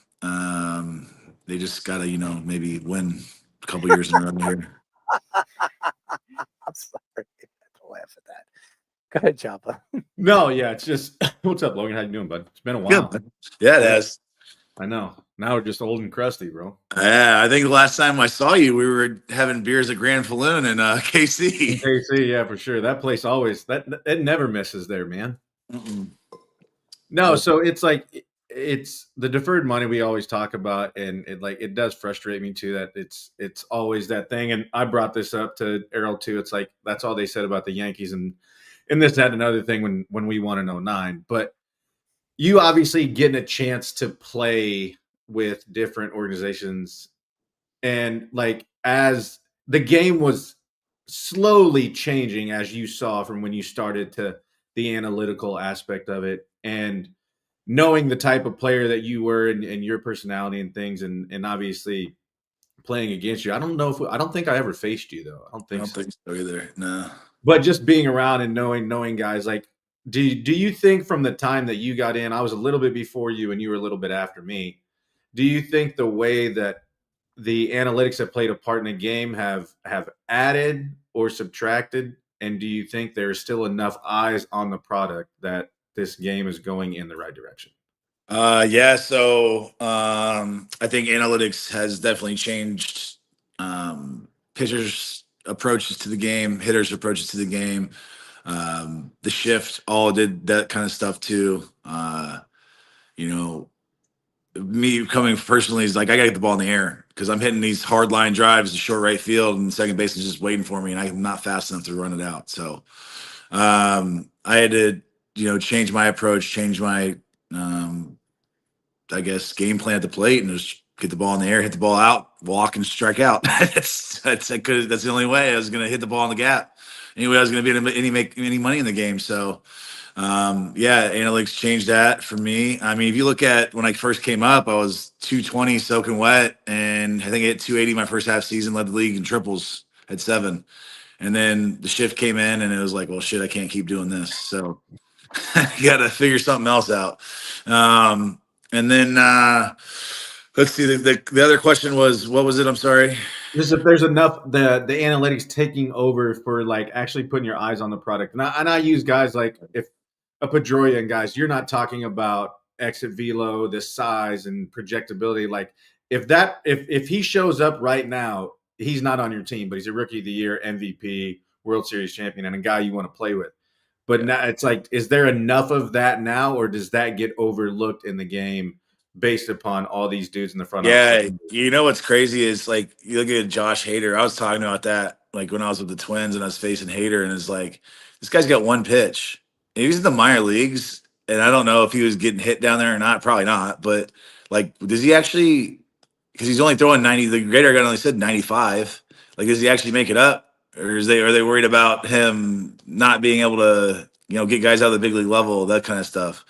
But now with the spin rate on fastball, they're like, well, that guy's never going to get hit, and all that kind of stuff. So, I think. But as far as having eyes on the game, I mean, I don't know what your guys' thoughts on it are, but like banana ball, I think is good for our game. It gets the younger kids involved in it. It's faster paced, different baseball, but my son will go like, oh, I like watching that. So, we watch it. It's outside the box thinking. I haven't seen it live. No, I haven't either. They're coming to Nebraska. They're actually doing the football. They're doing the baseball stadium first, and then they're doing the football stadium. Yeah, so my kids have seen it live. I didn't. They loved it. It's a big party. I think it's good to get younger audiences, younger eyes on the game. It's not exactly, baseball, but hey, listen, I didn't think a pitch clock would ever be in the game, and it is, and it's proven that it's helped. So been wrong about a lot of things. I think there's a time and a place for it, and we've always been looking for a long time now. They've always been looking for a way to get younger eyes on, and that's one way to do it. We are talking to former 11-year MLB outfielder Logan Morrison. He played from 2010 to 2020 for the Marlins, the Mariners, the Rays, the Twins, the Phillies, the Brewers, practically everybody, ladies and gentlemen. But we talk about the Bananas. We actually have one of the guys that are one of the founders of the league that came on a show. They've been inviting us for the last couple of years. We just haven't had a chance to go to the event and be a part of it. But one of these days we will. And Jabba, we'll talk about that off air. But Evan Longoria was a guy I couldn't stand. I loved him as a player. Loved him. I think the guy was one of the greatest defensive players at third base I've ever seen. Hitting in a clutch, the guy was unbelievable, and he always killed the Yankees. That's why I couldn't stand him. What type of player was he when you played with him? Oh, I mean, he was a guy. He was a guy's guy, a dude's dude. You know, he's quiet, but he's not one to sit back and like judge. He's always joking around. We'd always go to the field together. I'd always joke with him, you know, you're at a big league. So we're going to play the Yankees. And he's like, all right, get the car. I'll get the coffee the first day and then we'll switch it. All right, fine. So I got the SUV and he gets the coffee. And then the next day I come out and I got the coffee and he's got us in a light blue Hyundai Elantra. And it's a 45-minute ride. I'm like, Longo, what are we doing here, dude? I'm eating my knees. Like, oh, I'm not spending all that money on. I'm like, you're not spending. You got $100 million coming to you, and you're worried about spending a black car. That changed quick. You know that. Yeah, I just said, you know what? I'll take care of the cars from now on. He's so frugal. I see him down in the Bahamas this last year, and I'm like, I think I saw someone on Instagram. I'm like, you're in the Bahamas, so am I. So I went up and met up with him, and I'm gambling and like, I don't know, $100, $200 a hand on blackjack. I go, he's over the $5 table, just gambling $5 chips. Can't make it up. So yeah, stuff like that. But good dude, and yeah, I really enjoyed my time playing with him. I want to shift to later in your career with the Phillies. You were there for the 1 year in 2019, kind of when that core started. I mean, Turner and some of the other guys weren't there yet. Schwarber, they weren't there yet, but Bryce Harper, that was the year he signed over there. Real Muto, all those guys. Like, now you're seeing what they did, and they've been stinky in the playoffs, but they made a World Series, stuff like that. What were those guys like as teammates on and off the field? They're awesome. I played with JT with the Marlins too. Great dude. You should look up this guy's high school quarterback numbers. It's like insane. I think actually his baseball numbers are insane too, but I think he averaged like 3 touchdowns a game as a quarterback in high school, like just a freak athlete.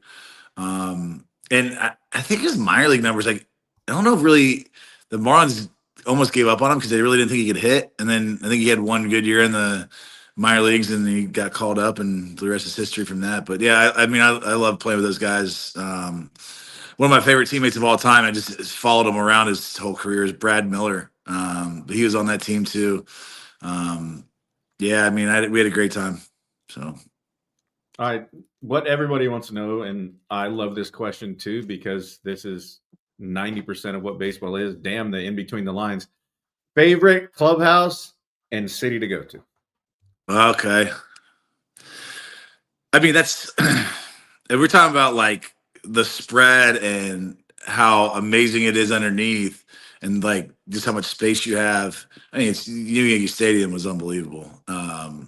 By the way, the visiting side at New Yankee Stadium is better than the home side. Is it really? Yep. So, I mean, that's how good it was. Yeah, it's like great. You know, New York in the summertime is great too. The problem is when you go there half the time, it's like you don't have any time to do anything. But I would say like I love San Diego too, just because we stayed right there. You could catwalk right over the field, and the gas lamp district. Yeah, you feel like you could eat off that infield. That was awesome. Let's see. I mean, Seattle, when I played there, I loved. It's like beautiful in the summertime. 75 degrees, snow cap mountains in the distance, skyscraper, Puget Sound, and then you pull up a Safeco Field and it's gorgeous. Let's see where else. Where was a place that, like, for pitchers, it was like some backstops seemed really close, some seemed really far. Was there a place that you played where you're like, it just feels like he's right on top of me, or there's some you're like, this thing looks like a watermelon coming in? Yeah, I felt like in Houston, I feel like I saw the ball there very well, and it's just a crackerjack box. I mean, left field short, right field short. The gaps were nothing to write home about. Played when they had that hill out there, and Jake Risnick, he was at my wedding, makes this over the shoulder running up the hill, Willie Mays catch. I'm like, you gotta be shitting me on me. And is that the one he fell when he caught it? Yeah, he's like falling up the hill and catching it. Yeah, I hit that ball, and he was at my wedding. Cool guy. And you a good yeah. gift? Yeah, probably not. He wasn't. He barely had any time. He was like a rookie. Yeah. Did he bring it up in his speech? I mean, I got divorced from that wife, so it's probably it all leads back. It's probably my fault. Should hit the ball out of the park. That's pretty funny. We were talking to former 11-year MLB outfielder Logan Morrison. Logan, obviously the MVP is right around the corner. The grapevine is that Aaron Judge is going to win another MVP. Cal Raleigh has had a sensational year. He's been unbelievable. He's playing the catcher position. He played almost every single pitch, every single game. I mean, the guy's incredible. Great defender, great power hitter. A catcher to do what he did this year is really incredible. If you were voting and your vote counts, who do you go with? You go with Aaron Judge for what he did this year, batting .330, almost for 2 months, batting 400. I mean, the statistics were comparable to Barry Bonds' best season. I mean, it's ridiculous. Yep. Where do you see yourself if you were a voter? Who do you go with and why? Okay, so it doesn't like I'm not trying to take anything away from either of them. Yeah. Aaron Judge is the first ballot Hall of Famer. He's incredible. I played with him in AAA for the Yankees for a little bit when he was rehabbing. Great guy. I just think as a baseball player and seeing what those catchers go through, it's an historic year that he had. Cal Raleigh had. You'll probably never see another one like it. That's why I think he should get it. First of all, the switch hitter that's never hit that many home runs in an entire season, and to be a catcher on top of it is pretty incredible to me. And I know Judge's advanced metrics are through the roof and just put Cal's numbers to shame, but I just think that there's a defensive component to it, and he's managing a pitching staff, and he's taking foul balls off his groins and his hands and all that stuff. So I mean, I would give it to him. But yeah, I mean, Judge is probably going to win it. So I'll ask about the biggest story of the weekend, the Class A and Ortiz, getting caught in that betting scandal. We heard the NBA one a few weeks ago, the whole betting scandal, how that went down. Like, what are your thoughts of the impact of sports betting in sports? And do you think baseball has handled it well based on? Well, you should tell him we had Tim Donaghy on the show. Yes, he was giving out some bombshells about Adam Silver and David Stern and a bunch of other guys and involved in that scandal. And then you look at baseball, like you see Rob Manfred obviously attacking Pete Rose the way he has, and now with Class A and Ortiz. What are your thoughts on everything that's gone down? Well, I think it's going to be unfortunate for those guys, but this will be probably the if not the last, one of the close to the last times that this will happen, because they're never going to play baseball again. That's what baseball has, a rule that's like steadfast and it's pretty lived up to, is like, if you bet on baseball, you're done. And these other sports don't have that and have let these guys come back in and play, Calvin Ridley's and whatnot in football. So that thing, it's going to continue. It might continue in other sports. I don't know the live betting. I haven't really looked at it. I don't know. I mean, throwing a ball as your first pitch in as a reliever seems like one of the easiest things to do. Javi, you can speak to that, but like, I mean, I don't know if there's something that you could do as a basketball or an NFL player. Throw your first pass can be incompletion. Well, okay. I mean, that's something you could do too. Now, like, if they're not going to get banned for life from the sport from doing that, and on an off chance that we might not get caught, I don't know why you wouldn't. Even college kids can do it. That's a crazy thing too. Like, college kids who are not making as much as they are. So it goes back to the integrity. Making more. I mean, there's college dudes making more than Paul Skenes right now. Yeah, that's true. That's true. Yeah. Do you think it blows my mind, because obviously the names that we mentioned, for what do you like? First of all, what the hell do you benefit from it? Yes, and can I throw a ball? Which usually I did most of the time coming out of the pen, because and depending on what situation was, I'd love to know that advanced stat. But yeah, it makes first of all, it makes you look like an idiot. Second of all, it makes the game look terrible. And third of all, you're already making millions of dollars. What's an like? It just blows my mind, and it's kind of rhetorical, but it makes no sense. I never was presented with any of this bullshit, so I don't know where it comes from or how it comes from. Now Class A is saying, it's the infamous, I didn't know what I was taking when they get banged for steroids. Yeah, okay, sure you didn't. You put it in your body, And then Class A said the call that got tapped was because of cockfighting. Like, okay. Like that the one or the other, like he was taking bets on if his cocks were gonna win or not. Like I know that's a thing. I get it. I know it. Rooster, like, that's a real rooster, thing. they're roosters. No, they're cocks. Yeah. Yeah, no, that's a big thing. Like I know, like all the Dominicans and Cubans get into that, and I mean that being said, I mean there's obviously more to it than that. You don't get indicted on a charge like that without having some sort of smoke other than it was a cockfight call. Like okay, and I heard something or saw something that there was a text where he threw a ball and the guy swung at it. Andy Pages. Yeah, Pages, yeah. And he swung at it and the guy like sent like a emoji, like crying face, I'm done. And then the other guy sent like a monkey, like crying face back or something. And it's just like it's insane. First of all, if you're gonna do that stupid shit, you're gonna leave text messages proof behind. Stop. Get a burner phone and throw it in the trash. Yeah, there's enough movies of getting away with shit where you don't just, hey, here's my phone. Like, hey, send it here so they can track it. Here, you want my phone? Here, it's all right here. Logan, are you saying Pages is on the scheme the other way? Yeah, he might have been, huh? Yeah, I mean, who knows? He did swing at some bullshit though. Yeah, that's funny. I mean, dude, I don't know. It's definitely not smart. I just must have thought they weren't going to get caught. That's the only thing I can think of because the kid was going to make a lot of money if he just would have. He was still owed like $20 million, I think. Jesus. Yeah. Yeah, I think he was second highest paid closer, so something like that. All right, Logan. Before we let you go, I've got a question for you.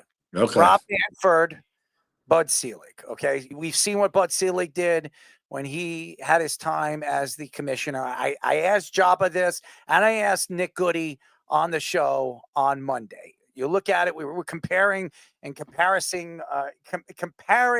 different commissioners from different eras. We were talking about David Stern. We were talking about Adam Silver. So you're an ex-baseball player.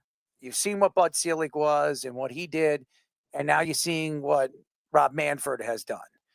Which commissioner, if you were to choose one or the other, did more for the league, did a better job for the league, and who, if you were to choose from one or the other, would you go with to be your commissioner?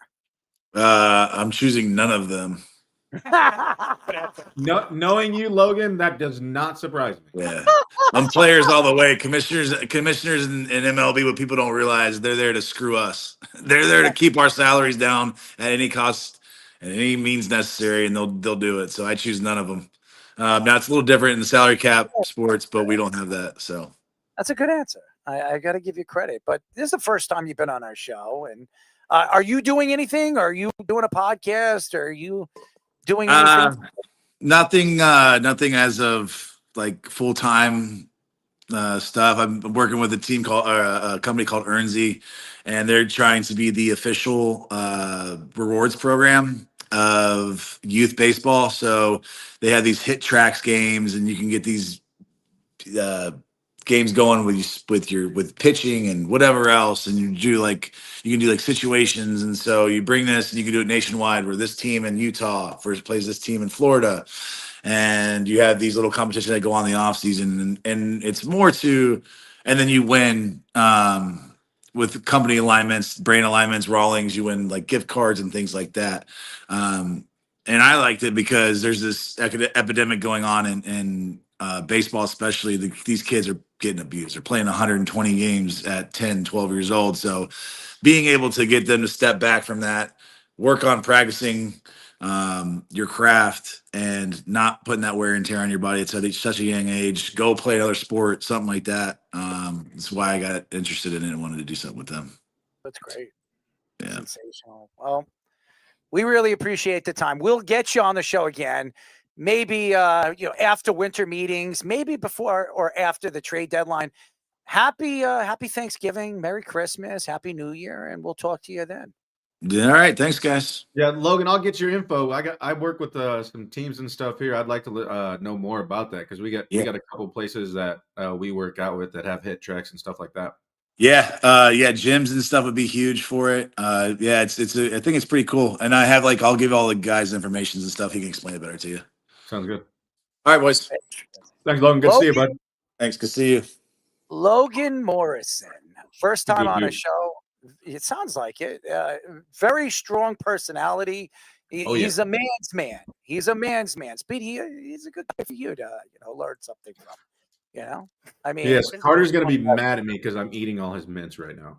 Suck my Indo. You can suck somebody's Indo. Somebody I like anal. Well, let's keep away from that.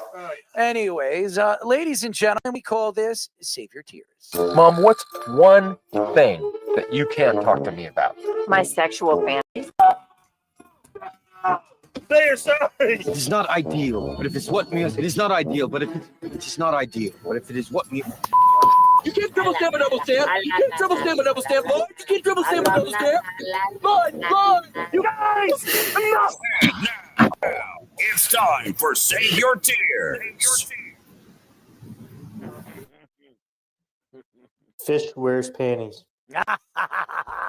Play with my pickle. Well, somebody's got to play with his pickle. Nobody else is doing it.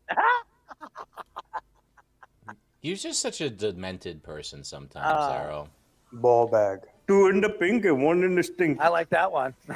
Never used that one in a while. Oh, man. I love Lisa Ann. There's a lot of crying going on over here because that's what happens before we play. Save your tears. You can't do anything afterwards. You have to figure out how to win so you can get your compliments. Next episode, we'll have our winner get their compliments. That is the prize, 51% genuine compliments from all the losers. You have $15 salary cap to make your best tier-based fantasy team. This is week 11. Speedy, do we have a standings? I don't have one right now, but I will get them in a bit. Speedy, I feel like I've asked you for standings every week, and I've never gotten it. But here we go. Let's move on to today's event, and I'll give you the 3 games that we're doing. Kansas City, Denver, Cincinnati, Pittsburgh, and the Chargers and the Jags. All right, so here's the list. For everyone who's just listening back at home, I'm going to read off the chart to you. But again, you can always catch us in video, either next day online or on Apple and Spotify. So here we are, Patrick Mahomes, $5 player. At quarterback, followed by Justin Herbert, Bo Nix, Joe Flacco, and Aaron Rodgers is for $1. At running back, Travis Etienne Jr. comes in at $5, followed by J.K. Dobbins, Jalen Warren, Chase Brown, and Kamani Vidal for $1. All right, we got some big names here at the top of the wide receiver depth chart. Jamar Chase is a $5 player in wide receiver 1.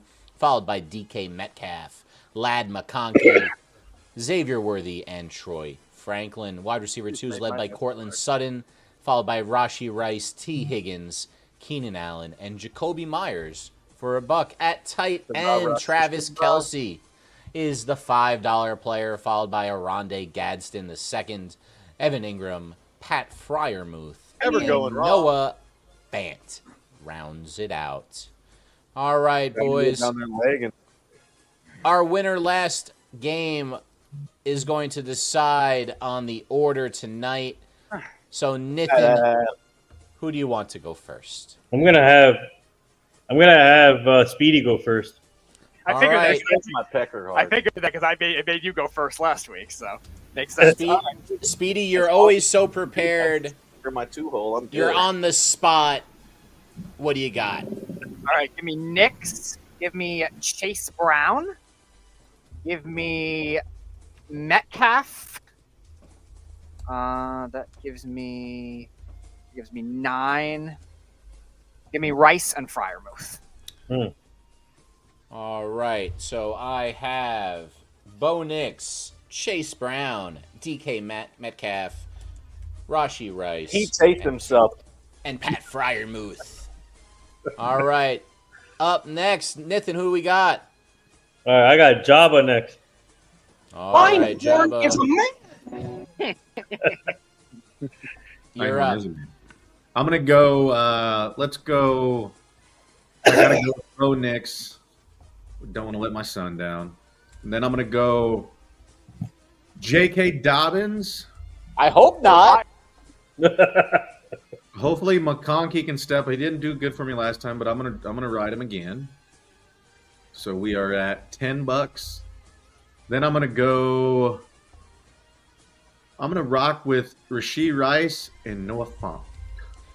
They call him Ladidi in Chargers camp off of the great Keegan Michael Peel skit. So let me get. So good. So I got Nix, Dobbins, Lad McConkey, Ladidi McConkey, Fant. Who was your second receiver? Vlad. Oh, Rasheed Rice. Rice. All right, and that's what we got there. Who's up next, Nathan? Not be able to taste in my I got Errol next. Errol. All right. I'm going to go. All right. I'm going to go Bo Nix, J.K. Dobbins,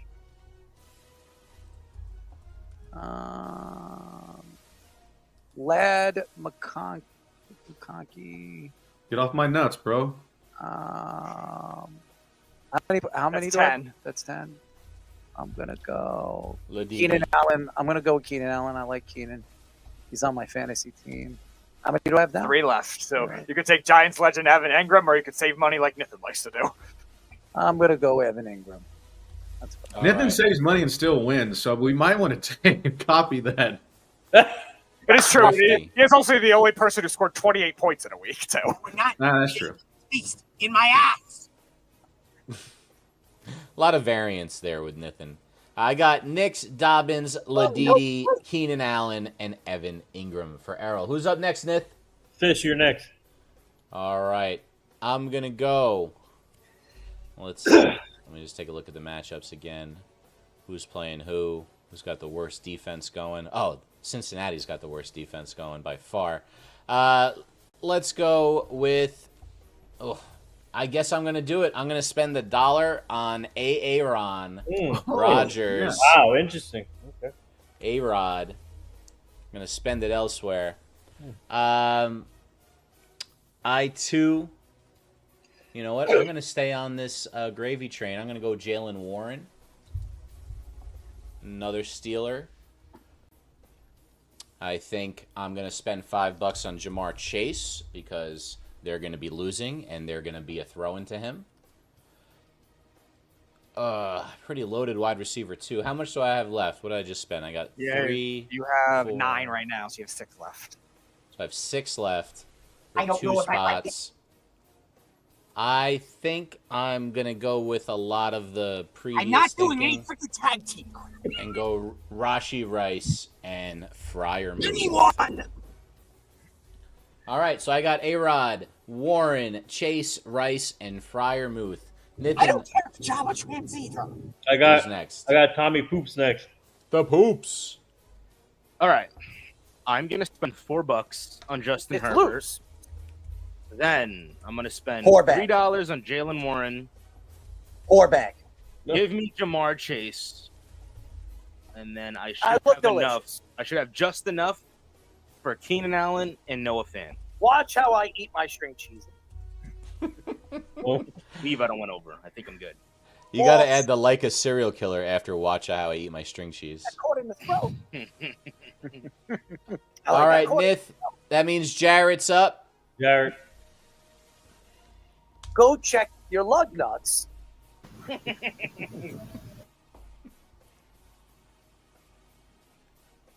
think he's frozen again. Jarrett. He always has the great face when he's frozen. Can I slap your ass? Can I touch it? He does I have like the anal. great action shot. Play with my pickle. All Jabba takes it up the ass. While Jarrett figures it out, why don't we let Nith make his picks? My rear end is burning. Okay. I got Patrick Mahomes, Chase Brown. I farted. That's at 7. I got. You want to jerk me off? I got Butt Lad McConkey. Yeah. Glory hole. Keenan Allen, and then Fairbrue. I have no sack. Yep. Okay. Bagel Is hole. that math right? I got Mahomes, Brown, Is that? You gotta go Flynn, back and off. Freiermuth. Ever the thrifty one. All right, Jarrett, you're back. Make your picks. All right. A lot of hot ladies. I'm going to go Justin Herbert, J.K. Dobbins, Lad McConkey, and then I got $4 left. So I'm going to go. Smell my ass. I'm going to go Jacoby Myers and Evan Ingram. All right. And there we have it. Herbert, Dobbins, Ladidi, Myers, and Ingram. Okay, guys. So that is the Save Your Tears for this week. We got a bunch of Bo Nix and Justin Herbert. We got a bunch of Dobbins, some Brown, some Warren, and we split. We saw a lot of Lad McConkey, who we're calling Ladidi from now on. Should be an interesting one. Everyone went in on Freiermuth as well. We'll find out the results on Monday's show. And I need a standing, Speedy. I wouldn't piss on him if he was on fire. All right. Speedy's sack. No, not Speedy's. Who? I mean, Fish's play of the week. I forgot. This is a game about sport. You play to win the game. Hello? You play to win the game. This is play of the week. Streaks in my britches. All right, guys, welcome back to Fish's Play of the Week. I've got this is one where we don't pick just the best plays of the week. We pick the best schemed up, coached up, X's and O's plays of the week. And I got one that I don't even really know what to call. So I'm calling it the play action hezzy wheel for you. This was Emeka Ibuka, the rookie sensation. He should be getting some awards at the end of the year, I would think. I'm going to play this one for you. Take a look at this right here. I'll actually run the whole way through. This was early in the game, just a couple of minutes in. The Bucs are driving on their opening drive. And what do we have? We have a wide open touchdown, which should never, ever happen in the NFL. So we got to take a look at why that happened. Absolutely must be a real reason for it. I'm having a little lagging issues, but I want to show it to you guys. So I'm going to pull it back up. If you take a look right here, the Patriots are playing this kind of like too-high shell with an extra safety in the middle, which makes them very weak to the outside. So they have the outside corner running with, it looks like Sterling Shepard here at the front of the screen. And then you have Ibuka, who's kind of running at that linebacker. It looks like Ibuka's doing a play action like he's blocking. Take a look at what happens next, right there at that point on the screen. If you're watching along with us, you're going to see him hesitate like he's blocking and then wheel out to the right on a route that I don't know if I've ever seen before done. And it's clearly something that was schemed up specifically against this kind of a defense. You cannot see the rest, and I'm trying to get the better angle of it. If I use a little later shot, you'll see that all three of these defenders get taken to the deep middle by the two other receivers. There's no one to cover the wheel. It's a brilliantly drawn up play. That's why this is Fish's Play of the Week. Rah, rah, rah, rah. Can't wait. All right, there it is. Now, ladies and gentlemen, I skipped one. Now I'm going to skip the other and just give Oh my God! Ladies and gentlemen, we call this Speedy's attack of the week.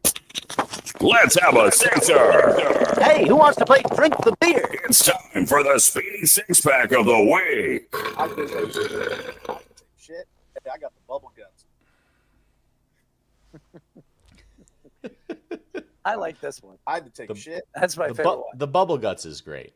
I like that this was one. I had to take a shit. Fish. That was the. I'm gonna make a track, and I'm gonna take all Jabba's drops. I'm gonna put it in a track. It's gonna be hilarious. I'm gonna work on it this weekend because I have nothing to do this weekend. I'm gonna make a beat.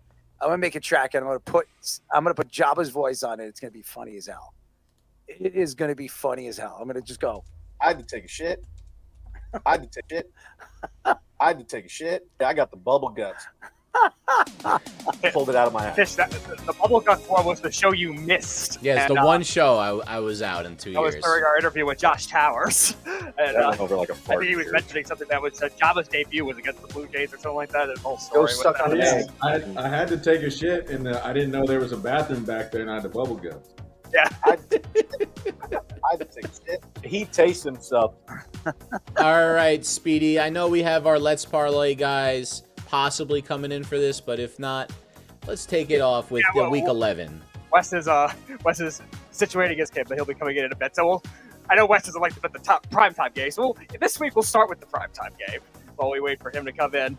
We'll start with the Lions at the Eagles. The Eagles are 2.5-point favorites in this spot. I'm going to take them in this spot. The Lions, I think the defensive injuries are eventually going to catch up to them. We saw Saquon Barkley starting to pick it up a little bit. I know it was an ugly Monday night game, but I don't expect it to last all the time for the Eagles. I'll take them in this spot at home.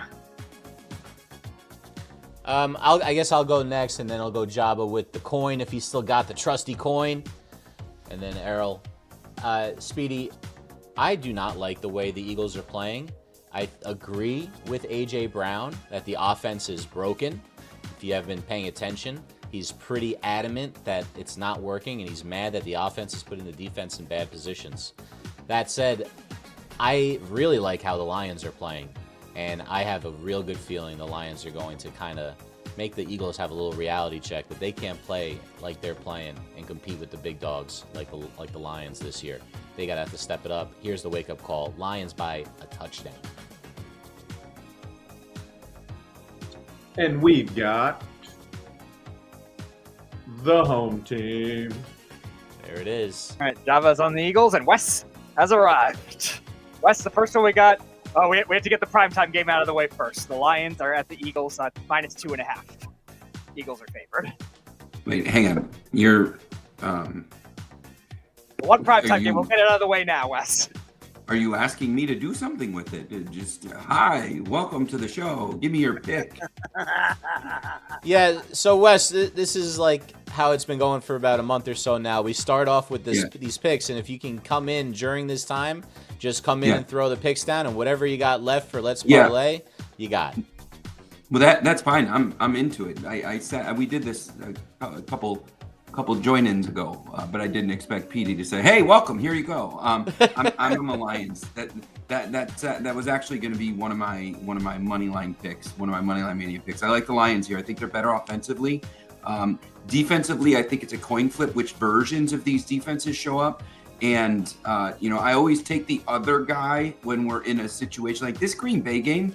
A lot's being made of Green Bay coming off of that Green Bay Philly matchup, but that was a hard-fought game where they just beat each other up defensively. It was a trenches kind of struggle, and now Philly's going to go to a team that wants you to run around and have a track meet. I like Detroit outright. Yeah, I got the Eagles. I got the Eagles winning this game. I'm going to go with the Eagles. Fly, Eagles, fly. I'm going to go. Disgusting. All right, Wes. Since I surprised you with the early pick, I will give you a nice early shocker in return. Silk the shocker? We did bring it up. It came up during our interview, so I had to tell Java the origin Speedy, story. that does not look like a shocker. That looks like something else. He crosses the fingers like this, Ooh, like trying to get a little extra knuckle going. Little jammy time. That was his kids here, so I take. Oh, I know. Now the kid's gone. So. Well, it's the thumb is what's supposed to make it okay. It turns it into a W. Yeah, well, I don't know what that is. Speedy's caught on Wes always judges the thumb action. That's all that matters. Right. All right, let's move on to the LA Chargers and the Jacksonville Jaguars. The Chargers are 3.5-point favorites on the road at Jacksonville. I have not liked the way Jacksonville's defense has played since trading Tyson Campbell. I kind of mentioned that during the whip around. The Chargers looked good last week against the Steelers defense. It looks like they're finding themselves. Give me the Chargers here. I'm all in on Team Hardball every year that he's been in the NFL. If there's a team that's like he's supposed to beat, he's going to beat them. Give me the Chargers. Ooh, Chargers, huh? And we are going to go with, come on, coin, don't let me down. Tails. All right, so Daba on the Chargers too. The Jaguars will miss the gremlin. Again, Wes. Yeah, I'm going to take the Jags and I'm going to take the points. It's up to 3, and a lot of the public is on the Chargers, but this is a cross country thing, and I'm looking at the amount of points that the Jags scored against the Texans, which is a comparable defense, and now they're going to stay home and they're going to get the Chargers traveling across the country. I am on Team Harbaugh. I forgive him for what he did to my Buckeyes, but this is just a travel game. But again, this Jags, what they just did to Houston, who is a very good defense, I think that they're going to have a little bit of movement against the Chargers. And Herbert will throw picks. He's due for one of those. Yeah, I'm going with the Chargers. The Chargers are absolutely going to drop the smacketh on their candy ass. You're not saying the Jaguars are going to rally around losing the gremlin? No, I got Justin, a.k.a. Suck for the Duck Herbert, knocking off and flying into the wind with Jim Harbaugh. All right, so a couple of back-to-back divisional games with 3-point spreads. We'll start with the Bears at the Vikings. Vikings are 3-point favorites at home. I'm going to take them in this spot. Chicago has been playing with fire, playing some very close games against teams that are not very good, like the Giants, like the Saints, like the Raiders. I think they're due to lose one here. The Vikings beat them the first time. I'll take them here in this spot as well. What was the spread? Vikings favored by 3. I wouldn't bet on this game in a million years if we were doing it for money, but I feel like this is a last possession type game. I like both of these teams. They're in a tough division.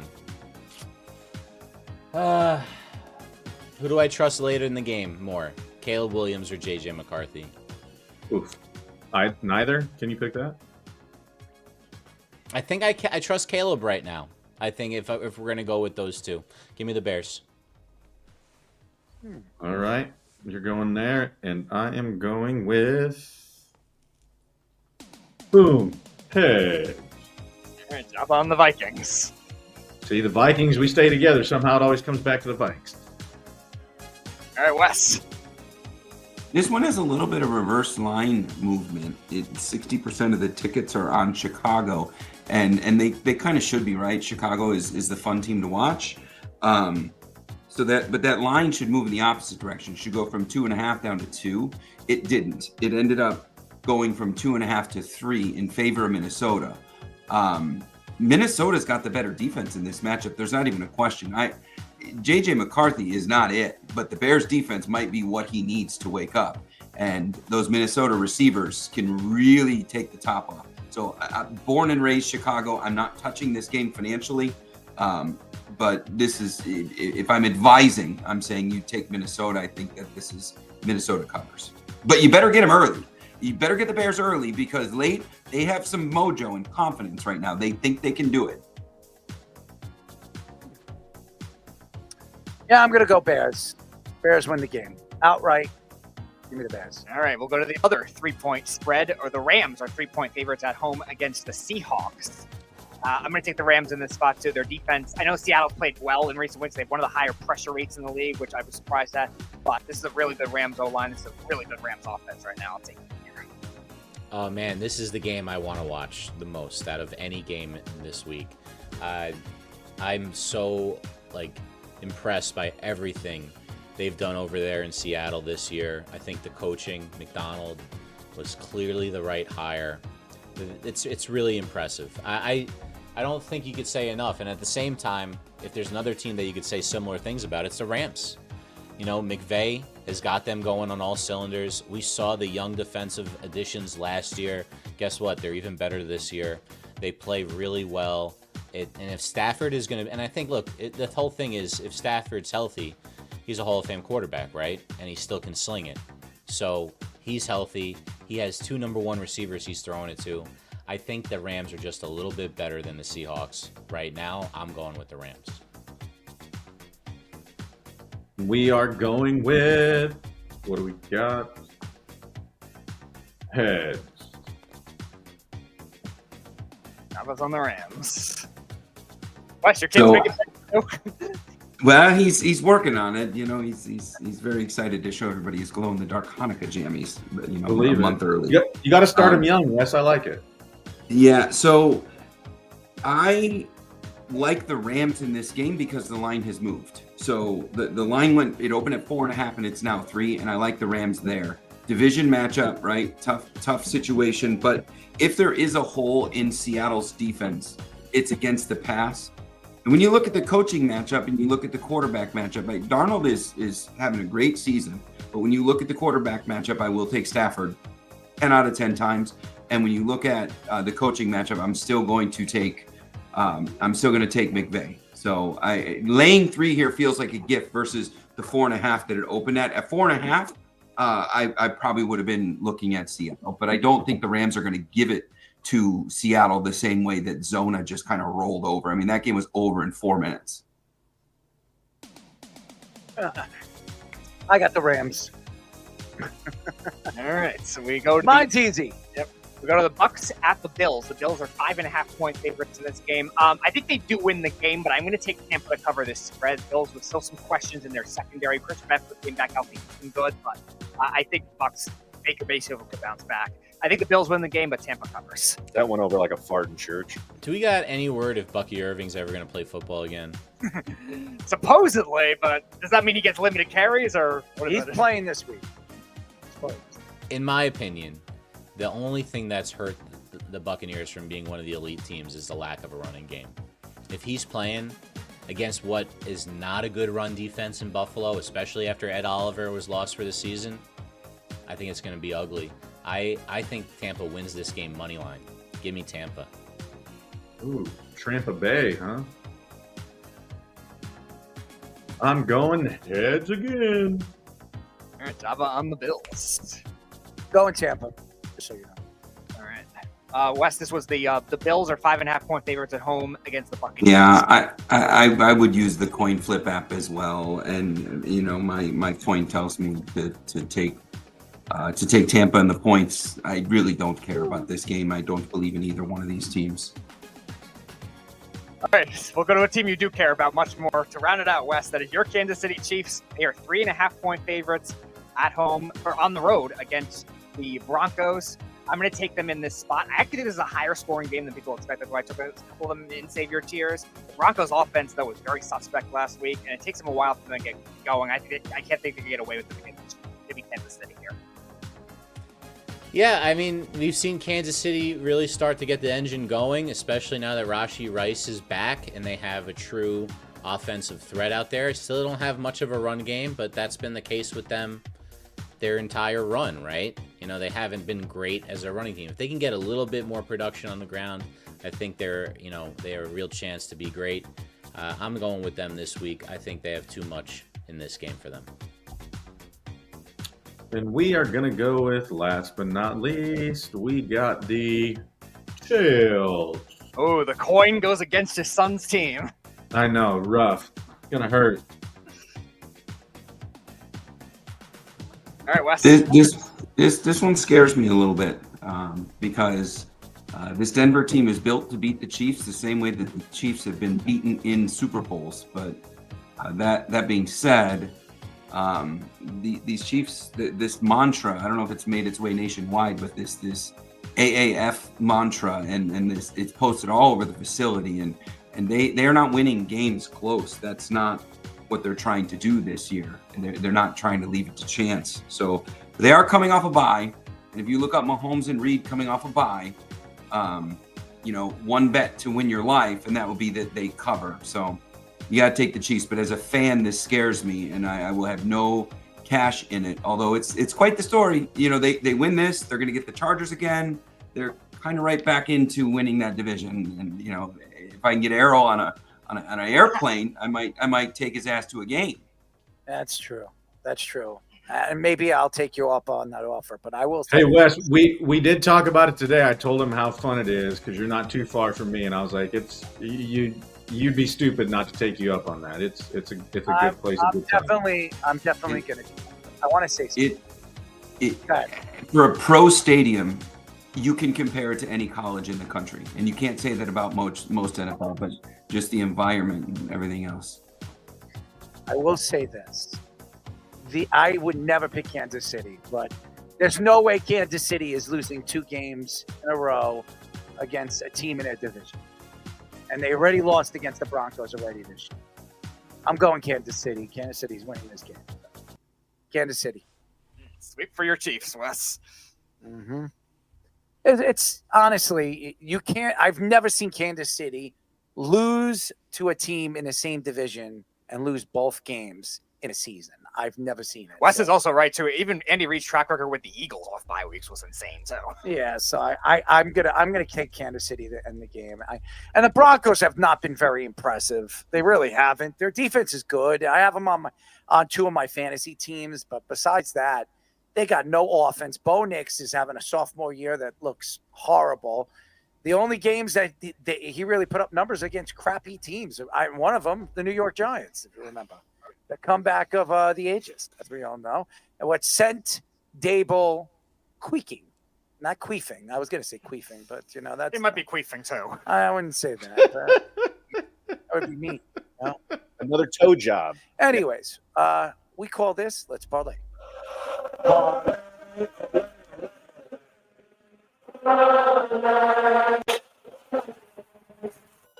It's time for Let's Parlay. Go suck on an egg and All right, so everybody knows how this works. We're going to give him 4 opportunities to give his handicap picks of the week. He's going to go from one to the other, and to the finish line where he's going to give you his parlay. Are we ready, Wes? Yeah, man. We're gonna do mostly college, but I got to get the Grey Cup in there, man. It's the CFL Super Bowl. So I'm just gonna go to Canada first. 2 years now. I've placed a preseason bet on Saskatchewan at plus 900, plus 1200 last year. They finally made it to the Grey Cup. They did not last year, and they made it to the Grey Cup because Winnipeg somehow went to the crossover. The spread is 3. The spread is 2.5, wherever you find it. I love the way this team is built. I love the theme song. It just green is the color and football is the game. I'm going to lay 3 points on the Saskatchewan Rough Riders, and I'm looking forward to it. And it's the kickoff's at the perfect time on Sunday. Don't worry. If they do win, I'll make sure Chad pronounces it 3 times fast. Fine by me. All right, number 2. Number 2, we are in college. The second the line came out, I jumped on this. There was some movement early. I am taking Wisconsin and 30.5 points going to Indiana. Indiana just played a tight game against Penn State, and it wasn't because of coaching. Indiana doesn't need to be impressive anymore. They did early in the season, and I think they've secured their spot now where they're locked into the number 2 right now. They could even lose a game and be there. Signetti's got to start playing smart, kind of like the way that Ryan Day has done. Kalen DeBoer even knows what he's doing at this point. Let's win these games. Our position doesn't move, and let's get into the playoffs. But Wisconsin has just as much talent on the field as Indiana does. And that's what we saw last week with the Penn State game. Penn State had coaching drama, but they have more talent. And I think Wisconsin possibly out-talents Indiana. So 30.5 points is absurd. I am taking the points. Badgers on the road. Indiana might blow them out, and blowing them out might only be 24. All right, number 3. Number 3. Which one do I want to go with? I am going to lay some points here, and I'm going to the Big 12. It's really weird to say this team in Big 12, but I'm going to lay 6.5. It was 4.5. I liked it all the way up to 7.5. I'm taking Cincinnati hosting Arizona. Statistically, I really like Sorsby as a quarterback. I don't know why he's not getting some of the national press, but that's fine by me. He's very responsible with the football. 20 TDs to 2 interceptions. They have a really good running back going on. Defensively, they're pretty lights out at home. Arizona's defense on the road, not so good. So I believe that this will be a 7-point game, taking the Bearcat at home. And your final. The final. Roll Tide. Roll Tide. And this is for multiple reasons, but somehow this game went from a 14-point spread down to 5.5. So that means a wild amount of money was put on Oklahoma. But this is Bama at home, midday, against a team that has nowhere near the talent they do. Bama's on cruise control right now. They've beat everybody they need to beat. The running back, the receiver, just top to bottom. I think Bama is the only real threat to Ohio State at this point. I think Texas A&M is going to end up, someone's going to eat their lunch here before the season is over. And it might even be Texas in the last game of the season. But Bama laying 5.5 at home, I was comfortable to lay double digits on this one. So I feel like we're getting a gift here. I don't like laying points. That's been my thing this year. But, I mean, this is a lot of different reasons here. Roll Tide. All right. I was about to say, I was waiting for him to say Roll Tide, but he just said roll. So I was a little lost there because he tastes himself. He was tasting himself. I don't know. Or maybe Jabba was. I had to take a shit. Taking a shit. Anyways, Wes, I definitely have been dealing with my own stuff, but you'll hear from me, man. I promise you that. Yeah, it's good to hear from you guys. I did some traveling last week, so it's I good. know. I saw that. You listen, man. You're enjoying yourself, and as well as you should. By the way, what was the sign you held up? Was it a trolling of Michigan? This is what it was. I'll let you lick my butt. That's what it was. I doubt it was that. Or maybe it was this. This dauber in the dirt.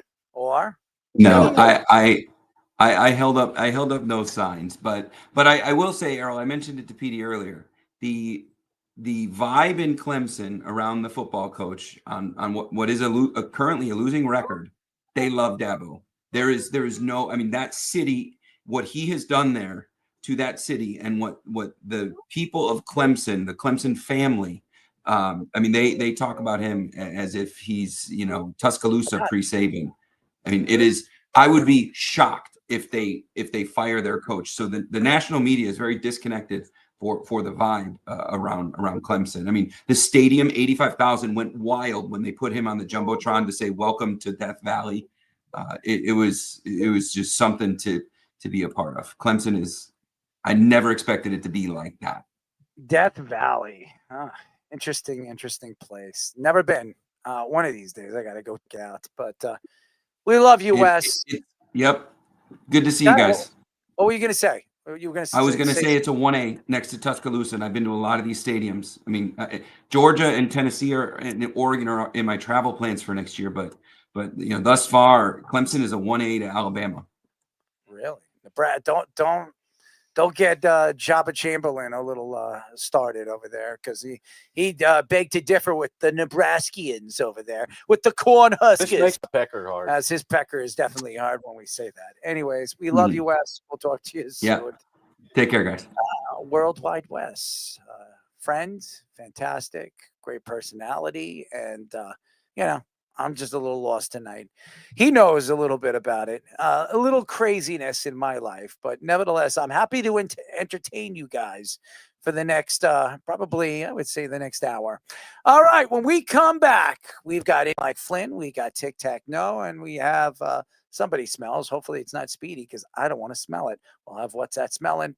Smelling. Oh, I like that. What's that smelling? Oh, I like that one. I just created another name for it, Speedy. Anyways, when we come back, we'll have those segments. But first, the fish. This is the Jabba and the Mouth Sports Minute. All right, guys, here is another Sports Minute for you. Aaron Fishman here with a few stories before we get into the rest of the scores this evening. Here we are with only 3 weeks away from conference championships, and the college football playoff rankings are out.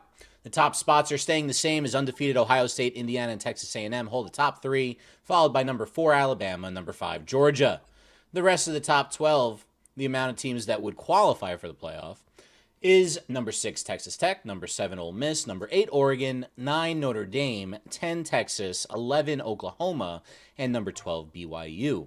Despite these rankings, though, the automatic bids for the ACC champion and the Group of 5 champion with the highest seed would knock out Oklahoma and BYU currently and replace them with number 15 Miami and number 24 South Florida. The top 4 seeds would get the first round bye in this playoff system that will kick off play on December 19th. Guys, Moneyball is back!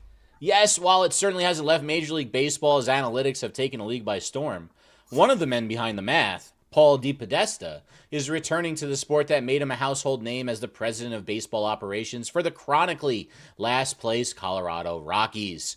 DePodesta was famously portrayed in some fashion by Jonah Hill in the movie Moneyball and was a key figure in that Oakland front office with Billy Beane. He also worked with the Dodgers before being lured away by the NFL and the Cleveland Browns, where he has had little to no success. It won't get much easier for DePodesta with the Rockies, who are generally thought of as the most backwards ball club in the game in terms of analytics, stuck in the most loaded division in baseball with the champion LA Dodgers, San Diego Padres, San Francisco Giants, and Arizona Diamondbacks, all vying for the playoffs every year of late. DePodesta is going to have to have some new tricks up his sleeve, other than telling Brad Pitt's character he gets on base, as the Coors Field faithful have had little to cheer about in what seems like an eternity. And the baseball offseason has found a new big fish in the market for championship-hungry franchises. Sources told ESPN last Friday that Japanese home run king Munetaka Murakami will be coming to Major League Baseball and has entered the posting system.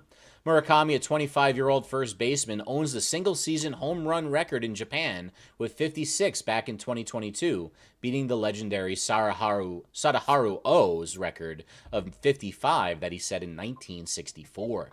Under the posting system rules, Murakami will have 45 days to sign with the team, which started at 8 a.m. this past Saturday.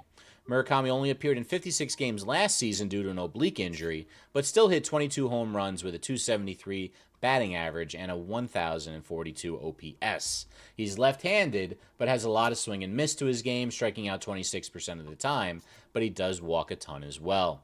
He is expected to receive a 9-figure contract from a very live market for the next big Japanese import. If he's listening, Murakami, you would look great in pinstripes with that short porch there as well.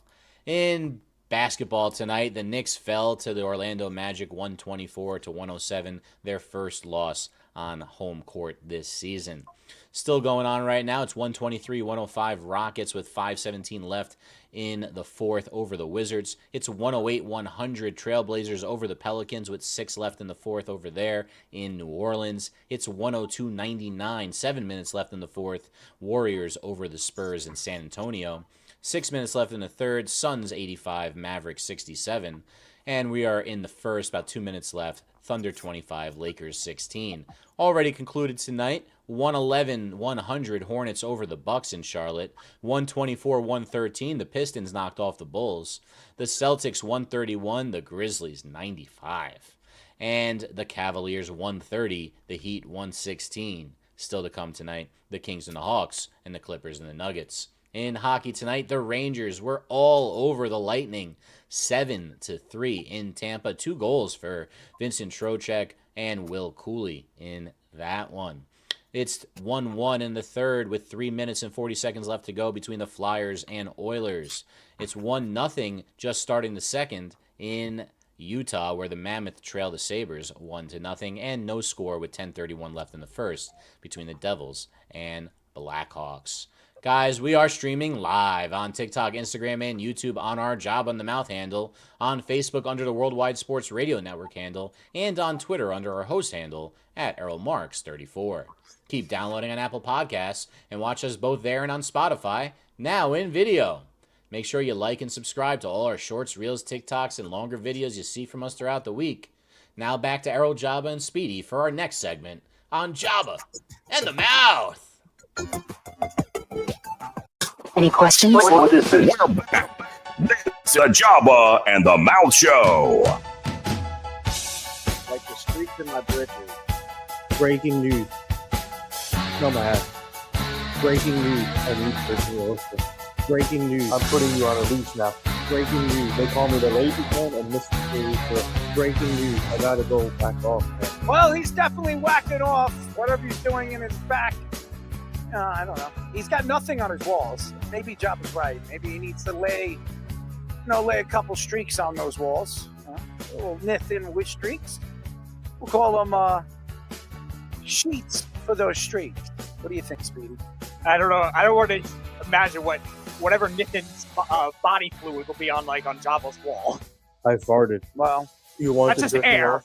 Him just farting is air. There's just Speedy's mom. I gotta go back off now. Anyways, you're listening to Jabba and the Mouth. I'm the one and only Mouth himself, Errol Marks, my co-host, Jabba Chamberlain, Speedy Petey, executive producer, Mr. Aaron Fishman, Mr. NR himself, our PR man himself, who hopefully is not doing anything in his private life right now as we speak. He's sitting on his nice sofa and hopefully making sure that it's clean and ready to shag on, and hopefully with somebody.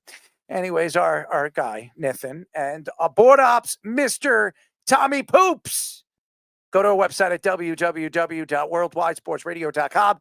Check out all our shows throughout the week, including Jabba and the Mouth, every single Mondays and Wednesdays at 7:30 p.m. All you have to do to tune in and check out our local listings for all our shows is go to our website at www.worldwidesportsradio.com. Jabba, what are we brought to you by? We're not brought to you by anything because we only do it when it's Jabba rules. Oh, I'm sorry.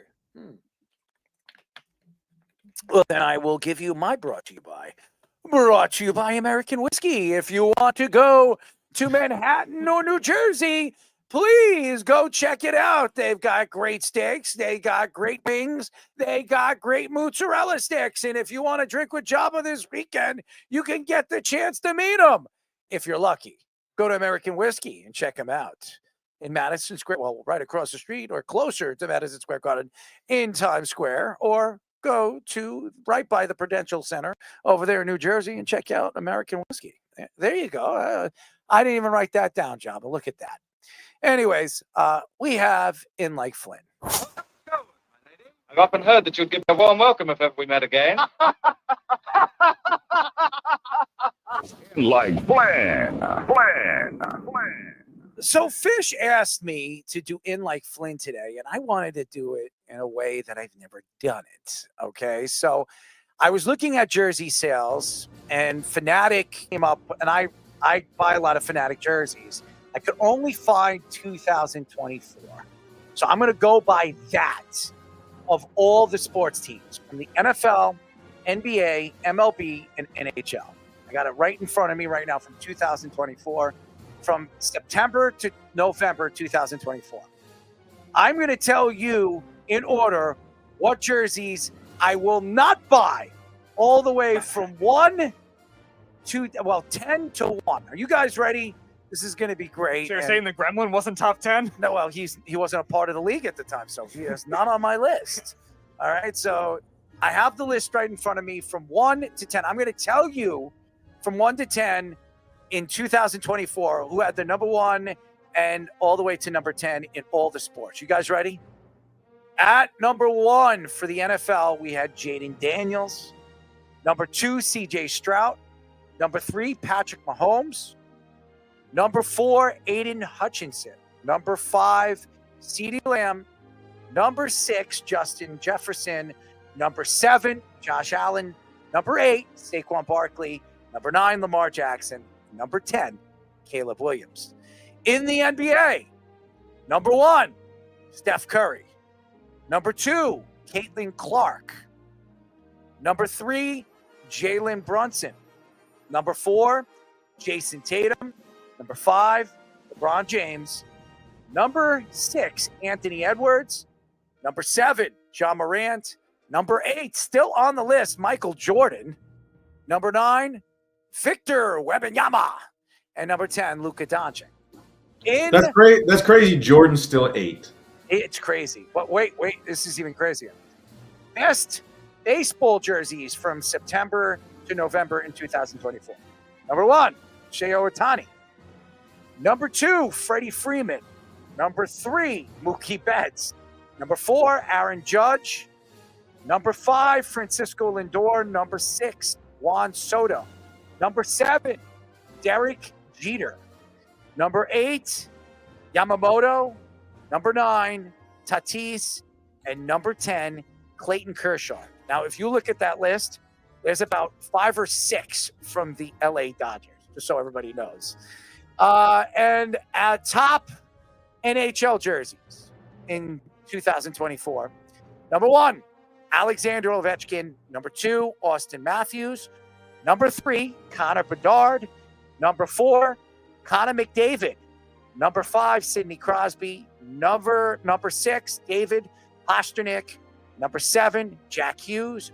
Number 8, Nathan McKinnon. Number 9, Brad Marchand. And number 10, Johnny Gaudreau, who passed away. May he rest in peace. So now you got this is all from Fanatic. I know, Nathan, you love him and you're friends with him. Good for him. All right. I'm going to tell you in order from 10 all the way to 1 who I wouldn't buy. I wouldn't buy their jersey. This is all of them combined? Combined. I'm going to go from an order from 10 all the way to 1 on jerseys I will not buy at any point. Okay?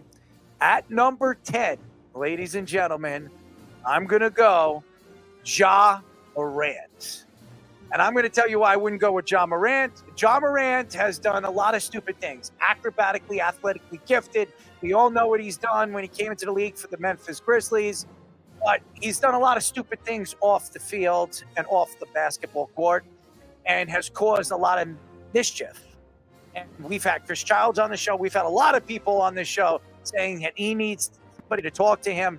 His game has kind of disintegrated. Now, he's still a great player, still young, and still has the opportunity to really get his game back, but he has not looked good. So I'm going to go number 10, Ja Morant. Number 9, ladies and gentlemen, I'm looking at the list, I'm going to go David Pastrnak. I can't stand the Boston Bruins. I can't stand them.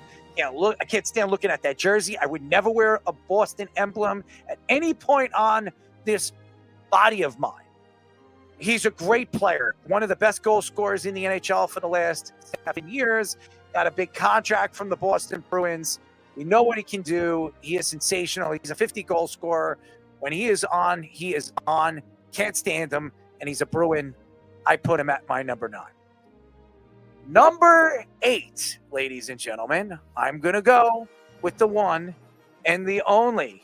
Yes, you heard it best. The one, the only. I'm Patrick Mahomes.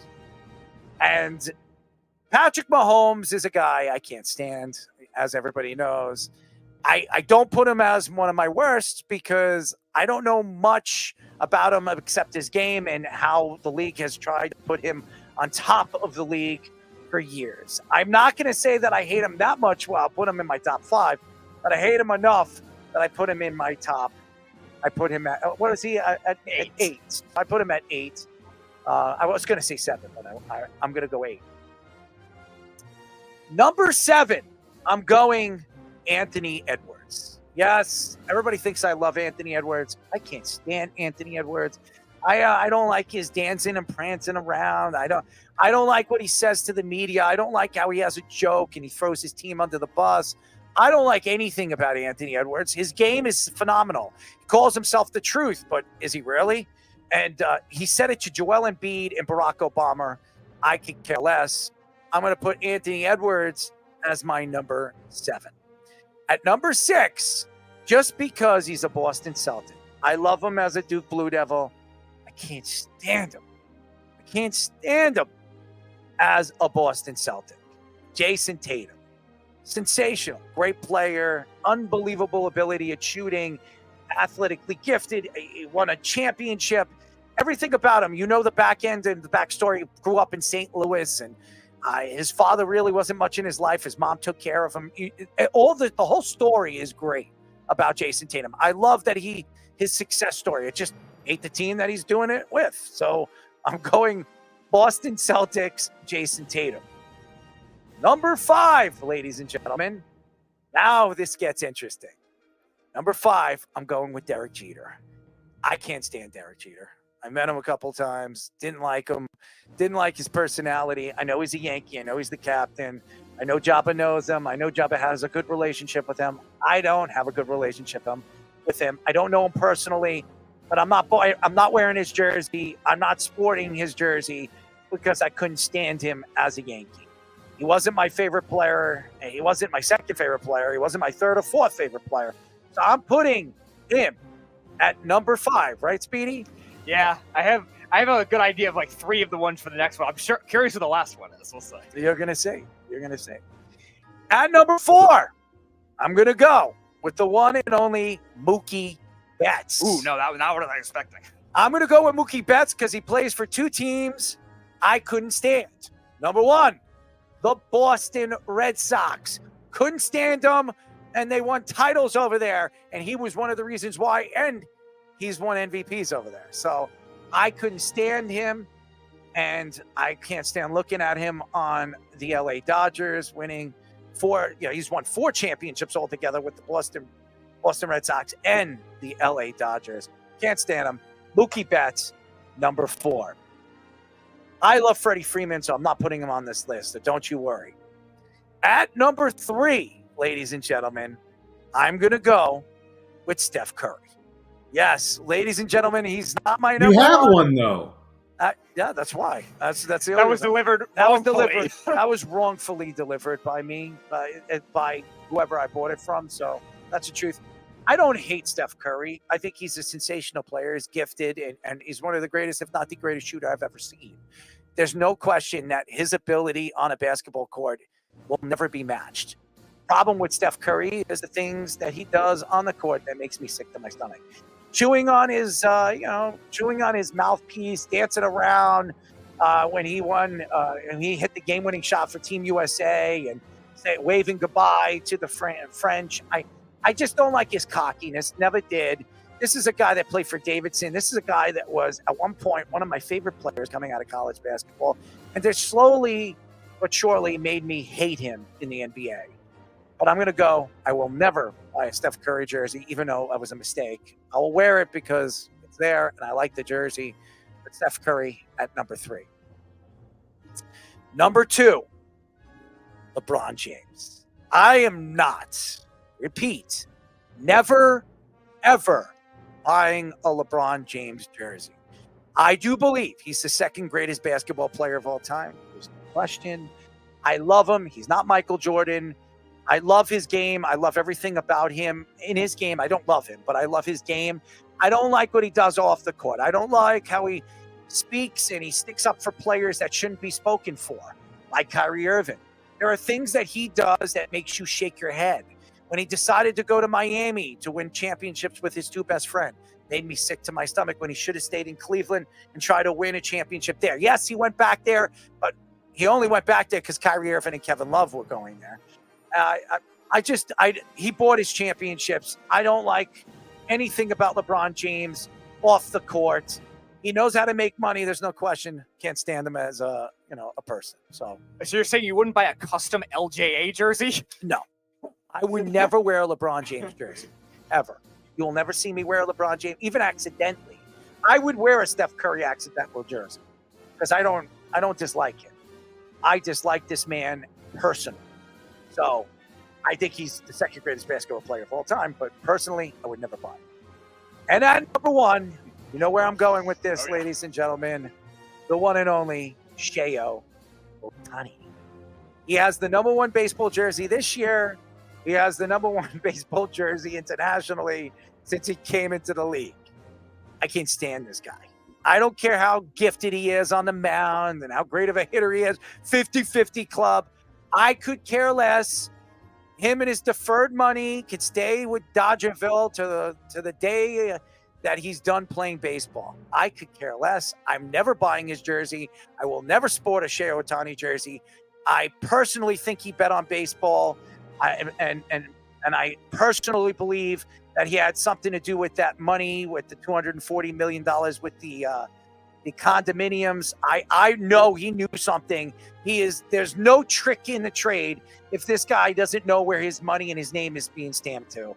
I don't like Shohei Ohtani. I think he's a great player. You can argue he's the best player in the league. You can argue he's the second best player in the league. You can argue right now he's the third best player in the league. I don't give a crap. I'm not buying his jersey. So at #1, Shohei Ohtani. At #2, LeBron James. And at #3, Steph Curry. And that, ladies and gentlemen, is Errol Marks. Do not buy jerseys of this year and forever.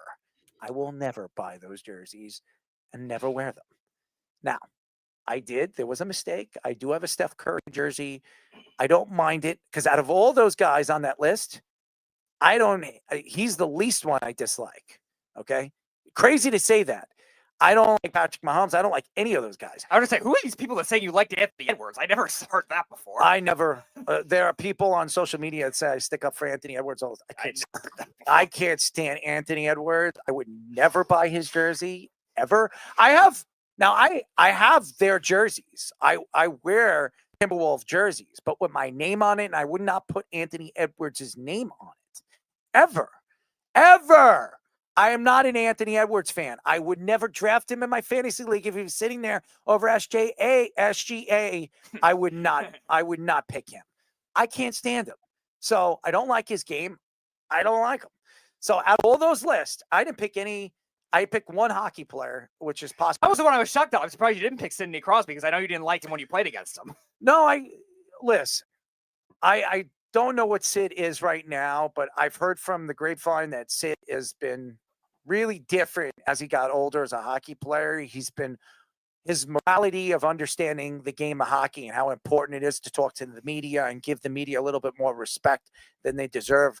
I've heard a lot of different stories that know Sidney Crosby and says he's great to the media. So I can't hate Sidney Crosby if I don't know him now.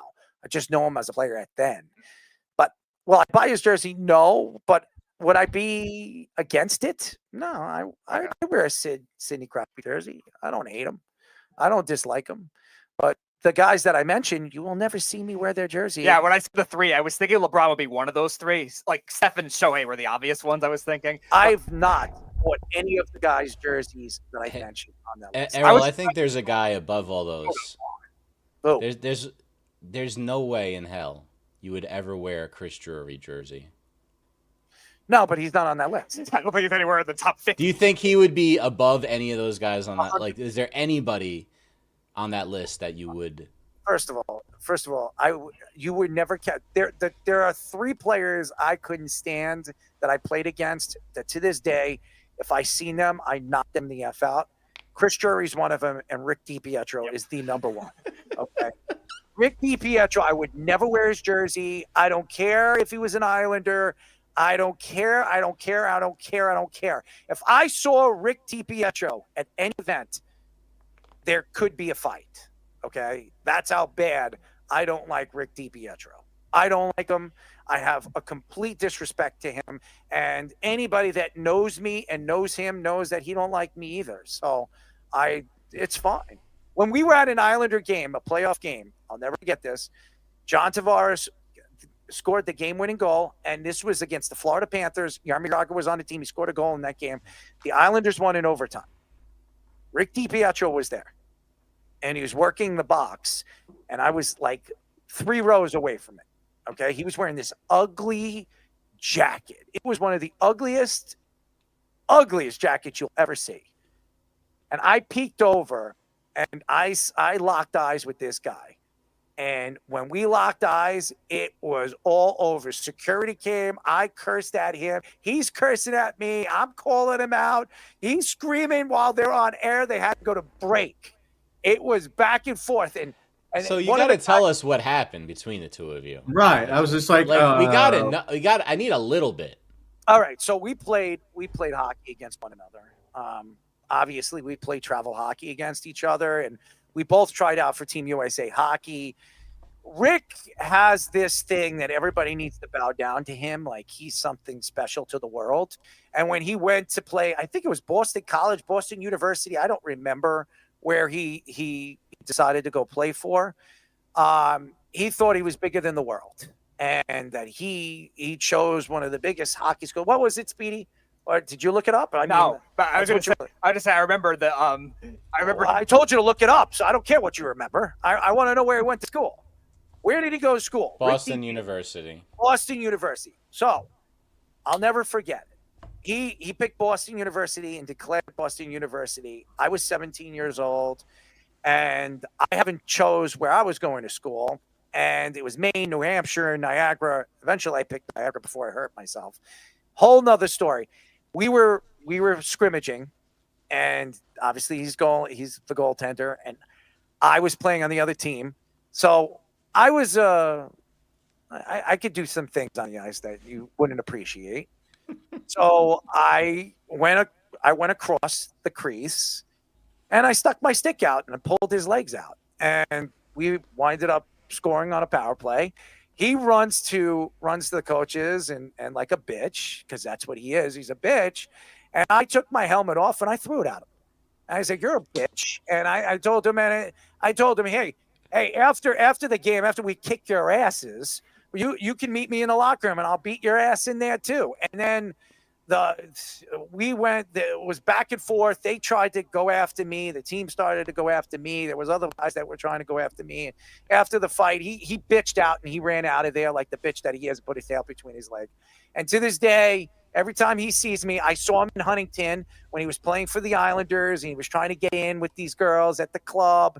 And one of my friends was a bouncer and he walked up, "Oh, I'm Rick DiPietro." And I went up to my boy and I told him, I said, "Do not let this son of a bitch in here. Do not let him in." And I was DJing in there and he would not let him in. He was like, "Oh, I'll pay you $500. I came out and he saw me and he says, "Oh, that's why you're not letting me in here."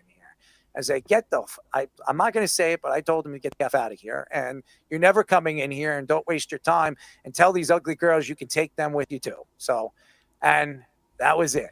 And I was Rick DiPietro. That's a true story. Me and Rick DiPietro don't like each other. We'll never like each other. He's on ESPN.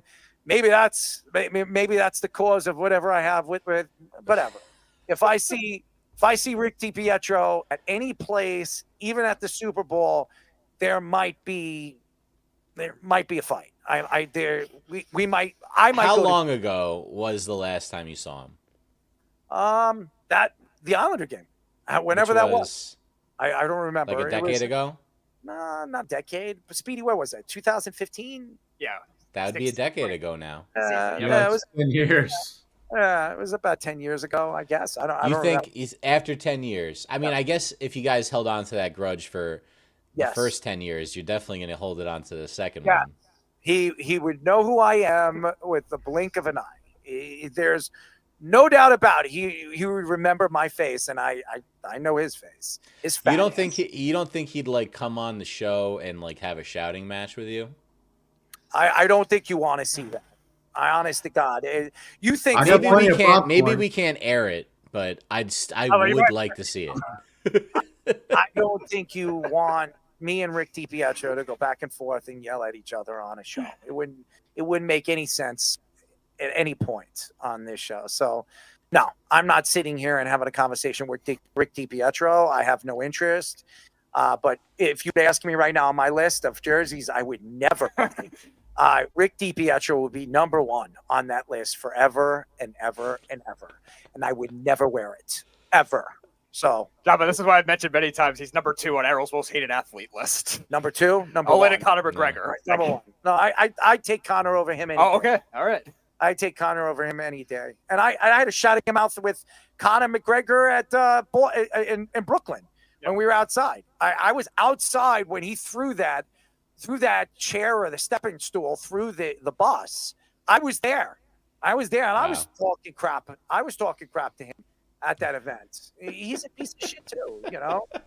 He got sued for that, by the way. He spent I think he's either still going on or like but he did. Yeah. No, he settled. Got in trouble I for think that. they just settled. If I'm not mistaken, I gotta talk to one of my boys that were there, but I think they just settled. So yeah, Connor's an interesting fellow. But honestly, me and Connor have had our differences on this show before. Not this show, but I did an MMA show, and Connor attacked me when he was fighting Nate Diaz. He went on all over social media, on his social media. This is my claim to fame, is he attacked me on his social media, saying, he didn't even mention my name, but he said something about me. And I went back at him, and I went back at his guys. And then his guys threatened me. They said, if I ever go to Ireland, they took pictures of me and put my face on dartboards and sent me pictures through emails of all the different things that they did. They said they would bury me 6 feet under and nobody would miss me. So yeah, that's a true story too. And I have the Twitter messages that he sent me if nobody believes me. So true story. True story. So if anyone ever takes you out, Errol, we've got already the list of suspects from Clue. We got Rick DiPietro, we got Chris Drury, and we got this guy. Yep. Right off the bat. Yeah, they're pieces of shit. What can I say? Anyways, Tic Tac No.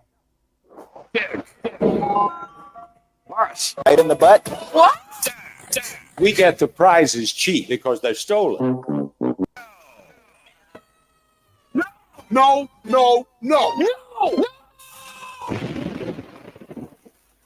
I always have to take my headset off. I'm wearing earplugs, and every time it goes, no, my ear cut pops. So I gotta protect these ears of mine, you know. Owen was thinking the same thing when the Giants didn't draft Shedeur Sanders. Wow. By the way, believe it or not, Shedeur Sanders' jersey is number 4 right now in the NFL. Number 4. That's 4. stupid. That's crazy. That's stupid. 4. What number is he even? 8. Jabba, he's more. I mean, you can wear any number, right? At this point, so he's probably still got a low number, but you might as well have a September call-up number. I saw the list from the past week. His jersey is number 4 on that list.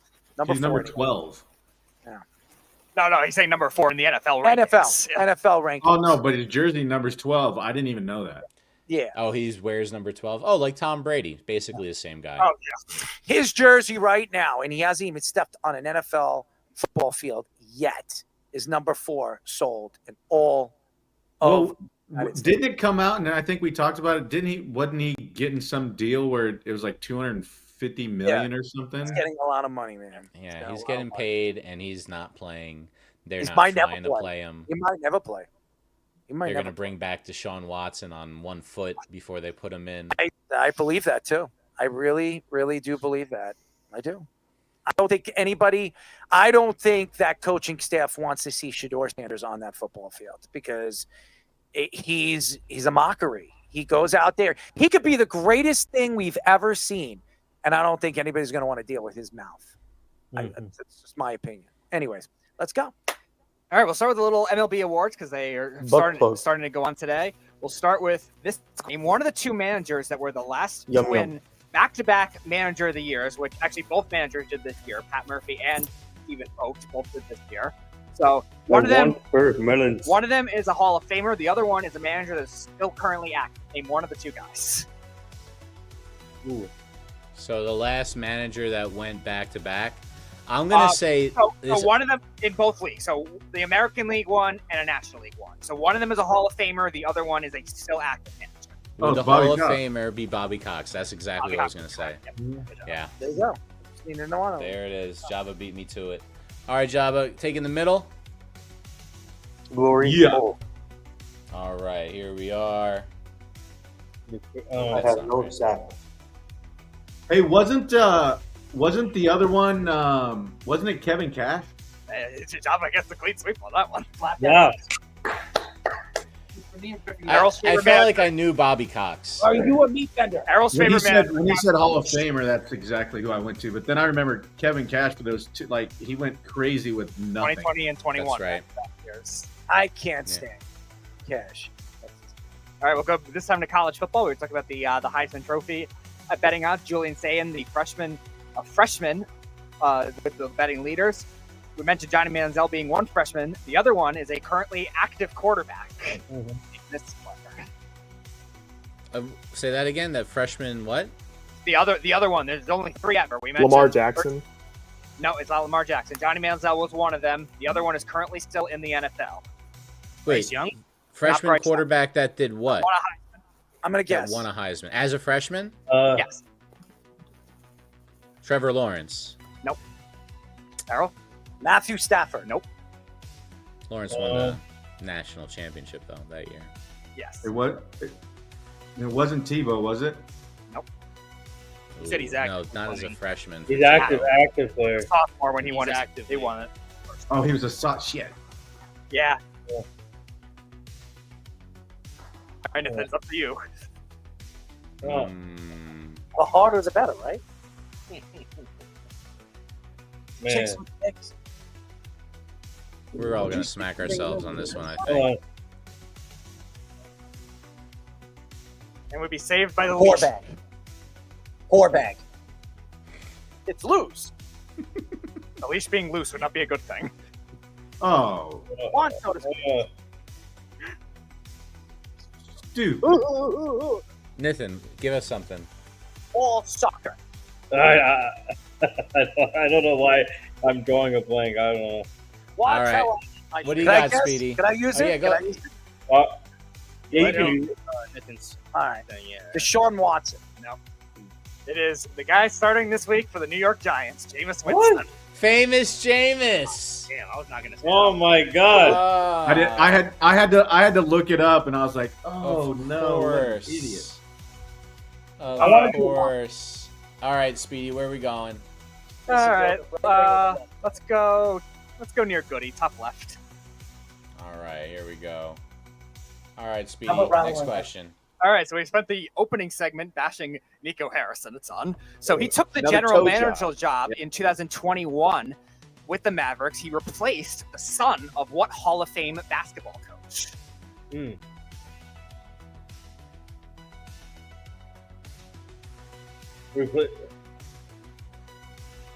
He will replace the coach. Nico Harrison in 2021 replaced this coach's son as the Mavericks GM. Is it Don Nelson? Yeah, I was gonna say Don Nelson also. Nice. There you go. I feel like we Mavericks, were talking about this. There you go. All right, so Errol, let's bring it back up. We got Errol's avatar. All right, where are we going? Wherever you guys want to go, I don't To bed. care. How about we do one of these? There you go. All right, next question. All right, we'll go to the NFL this one. So I made this question a while ago when John Harbaugh said they were still going to make the playoffs if they're starting 1-5. So the Ravens are now 4-5. Maybe there's a shot. There's 4 teams that have ever made the playoffs if they're starting 1-5. Name 2 of them. I know the Kansas City Chiefs are one of them. Yes, Chiefs are one. Yep, in 2015. Very good. Oh, I bet it's the Marshawn Lynch Beastquake team, Seattle. Nope. Then it's the team Colts? they The Bengals do it? Wait, Jabba, what did you say? Colts? Yeah, the Colts are right. Good job. Wow. 2018. Wow. 2018 Colts. Wow. Very good. All right, He tastes himself. Andrew Luck's last year in the NFL. Frank Reich's first year when they were supposed to be one of the worst teams in the league. What about skid mark? And that does it right there. We have won the Tic gave up Tac No once again. As long as she's using dude wipes and taking care of my 2-hole, I'm good. You got 4 right because Java got both managers. So That went over like a fart in church. Well, you guys got a chance to hear my take on Rick DiPietro. So for anybody, don't wear. And by the way, anybody, any Islander fan around me, do not wear a Rick DiPietro jersey around me. I promise you, it won't be good. It won't be That good. might be the only jersey I order right now. Yeah, well, don't do it. You wouldn't want to do with your. You wouldn't want to order one of your former apartment mate Henrik Lundqvist, Java. I don't hate Henrik. I got a Hank one. I got a stick, a helmet, and my son has a jersey. And then the Rangers made Carter a jersey too. Oh, Just so you guys know that the Islanders are still paying Rick DiPietro $1 Really? million. Yeah, Are you serious? Yeah, on the Bobby Bonilla type deal that he signed with them. still paying him that piece of garbage. How many years does he have left on the thing? It is done in 2027, I think it is. He was so lucky. He was around when that cap was just stupid and they were giving out these crazy deals to people and they had to change it all. Like, get rid of... They were, like, giving out people, like, 12-year deals in hockey. It was crazy. Yep, And the 2029. 2029, that's what it was, yeah. His cockiness and everything. And then he went to the Islanders, which was the team that I started to root for after Van Beesbrook, jumped from the Islanders and they drafted him. I couldn't stand the fact that the Islanders drafted him. I don't want to talk about it. And then the Devils paid Ilya I don't wanna talk Kovalchuk about it 17 years, and then he came back to the NHL randomly like the end of the deal with the Kings. Don't want to talk about it A signed DiPietro jersey, $700? No chance, bro. Yeah, don't waste your time. Don't waste your time. I'll sign it. I'll sign it. Fat ass. That's what I would sign it. His fat ass. Oh, he's what a turtle. The guy played like a turtle in the Mets. I used to call him. The things that I used to call him when I was on the ice, he couldn't stand me. Ugly son of a you. Anyways, there's a lot of jerseys though. I got a lot to choose from. What's the smell? Wow. You don't see that every day. You will never, I repeat, ever see anybody that knows me wear that jersey. Because if they do, I will rip it off somebody's body and chop it up into 7 or 8 different pieces, or maybe even worse. I take a scissor to it. I don't care how much it costs and how many times he signed it. I will chop it up. I don't like the guy. He's really just a... You guys don't understand. I think you guys think. Anybody that knows Rick DiPietro, ask any of the players that played with him from high school to college to any time. They all think he's an ass. And by the way, he cheated on his wife a couple of times too, that he's probably still with right now to this day. So that's a whole nother story as well. Anyways, so if you don't know, I'm sorry to all the fans out there. If You're the one that said you wanted to stop talking about him. I don't know. I just can keep on going and going.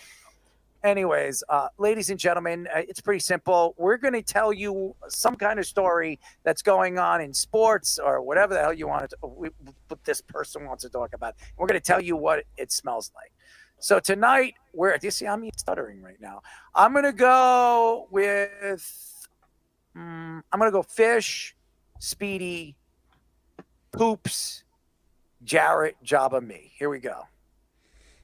All right, let's kick off What's That Smell with, Errol, I don't know if you saw this, but the NBA is changing their All-Star Game format once again because of how great it was last time they did it. Now it's going to be the United States versus the world. Oh, everyone's been clamoring for them to go back to the few times they ever did the USA versus the world. But except there will be 3 teams in the All-Star game. 2 U.S. teams, 1 international team. They will play a round robin for the first 3 quarters. Each quarter will act as a game. And if there is any tie at the end of the 3rd quarter, it'll be the team with the most points will advance to the 4th quarter, where they will decide the winner of the All-Star game. I couldn't even believe that this wasn't like an Onion article. It's just absolutely ridiculous. Whatever happened to just East Conference, Western Conference? I remember Allen Iverson, Kobe, Michael Jordan, guys like that. that took the game seriously because they wanted to show how great they were to the fans, as opposed to this stupidity, exhibition, fantasy draft nonsense that we've been doing for years. So we can make some terrible programming that idiots like me are forced to watch on ESPN every year. So what does that smell like? It smells like your buddy Rick DiPietro's Fromunda cheese from under his nuts. Oh, that's disgusting. I wouldn't want to smell that, by the way. If you ever smelled hockey equipment, it really does smell. It's the worst smell that you can ever smell. And we let it sit for a long, long time when we were kids. I had a kid that sprayed it with Lysol. And I was like, you're spraying your equipment with Lysol. The smell that it came off of that was disgusting. I can't even tell you. It smells like urine sitting for like 25 days without washing it. So that's what it smells like.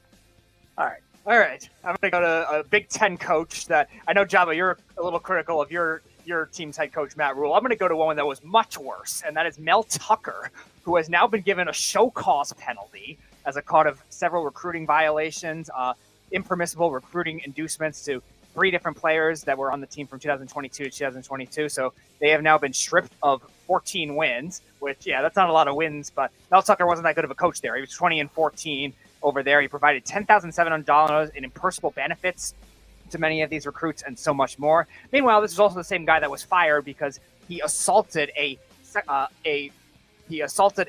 advocate of domestic violence. So, like, not really a good sign for somebody like that. And what does that smell like? Well, apparently there's a lot of manure in East Lansing. So it is Michigan State and now confirmed creep Le'Veon Bell running through 24 yards of manure. Hopefully he's only doing that after some of the stuff we've heard he's been doing. So true. All right. I believe I'm next, right? Yes. All right. So I know I'm going to be going back to basketball. Fish was just going over a atrocious change that's going to be happening within the All-Star format. I'm going to be going to a format that nobody really cares about, which is the NBA Cup. But what a lot of people cared about this past week is how god-awful this court looks for the NBA Cup. So now it's custom now to make a court designed for the team's colors or whatnot. What the hell is these Timberwolves color? I mean, of course, they're the green and dark blue or whatnot, but oh my God, does this court look absolutely disgusting? It looks like vomit green. It does not look appealing whatsoever. I don't know who actually thought that it would be a good idea to have this court color on. You could see certain times that players would give call-outs. Looks like a Seattle Seahawks jersey. That's exactly what I was going to mention that it looks like. It looks just like the Seahawks jerseys, those alternate neon greens that they have. It just looked terrible. I can't imagine being a fan watching the NBA court from the TV. I can't imagine being a fan that was in the stadium, and I can't imagine being one of the coaches or the players that had to actually step on that godforsaken court. If you also actually look as the game started, the Jazz actually got the tip-off. The Jazz ended up losing to the Timberwolves, but I don't know if it's that they couldn't see the ball or they didn't know where they were at on the court, but it's an easy slam dunk for the Timberwolves to start off literally 2 seconds into the game. So, I mean, hey, that court looks absolutely abysmal. I think everybody can agree with me that I don't think anybody enjoyed the way that color looked. Hoops gets no cooch. So, but aside from that, I think we're going to have to say that, what does it smell like? Well, you guys know the green giant that's on the can of green beans. It just smells like a green giant shit. So, I get more girls than scoops. Yeah, that's what we're working with. Green giant poop. Hoops gets no cooch. All right, I believe I'm next now. Yes. I'm going to stay in the NBA and do one very personal to me, and that's just that the Grizzlies suck right now. They're really bad. And there's a lot of reasons for this. They have a lot of injuries. The coach might not be great, but the main reason is Ja Morant sucks at basketball now. This is not just him having a bad attitude and being a bad leader, which is part of it. It's not helping. He refuses to attack the basket now. He's trying his damnedest to stay healthy and just stay on the court as long as he can. So he's just staying outside, settling for jump shots. He will not step in the paint at all, and he's just a bad player now. For the Grizzlies right now, they're set up pretty well to tank and just rebuild. They have some good young players like Cedric Coward is playing awesome right now, and they have 2 lottery picks coming up in this loaded draft class. it is time to just ship him off for whatever parts you can get. Jaren Jackson's not playing well either. Ship him off too. It smells like barbecue pulled pork that's just been sitting in the car for like a week now. It used to smell great. It used to get you really excited, and now it just stinks. One of our funniest stories last year was when John Morant claimed he would never dunk, and then dunks 2 games later or something like that. Yeah, it was like the next game. No, I think it was the next game. Boston. It was literally it was the next game. Boston. Cock-a-doodle-doo, snatch.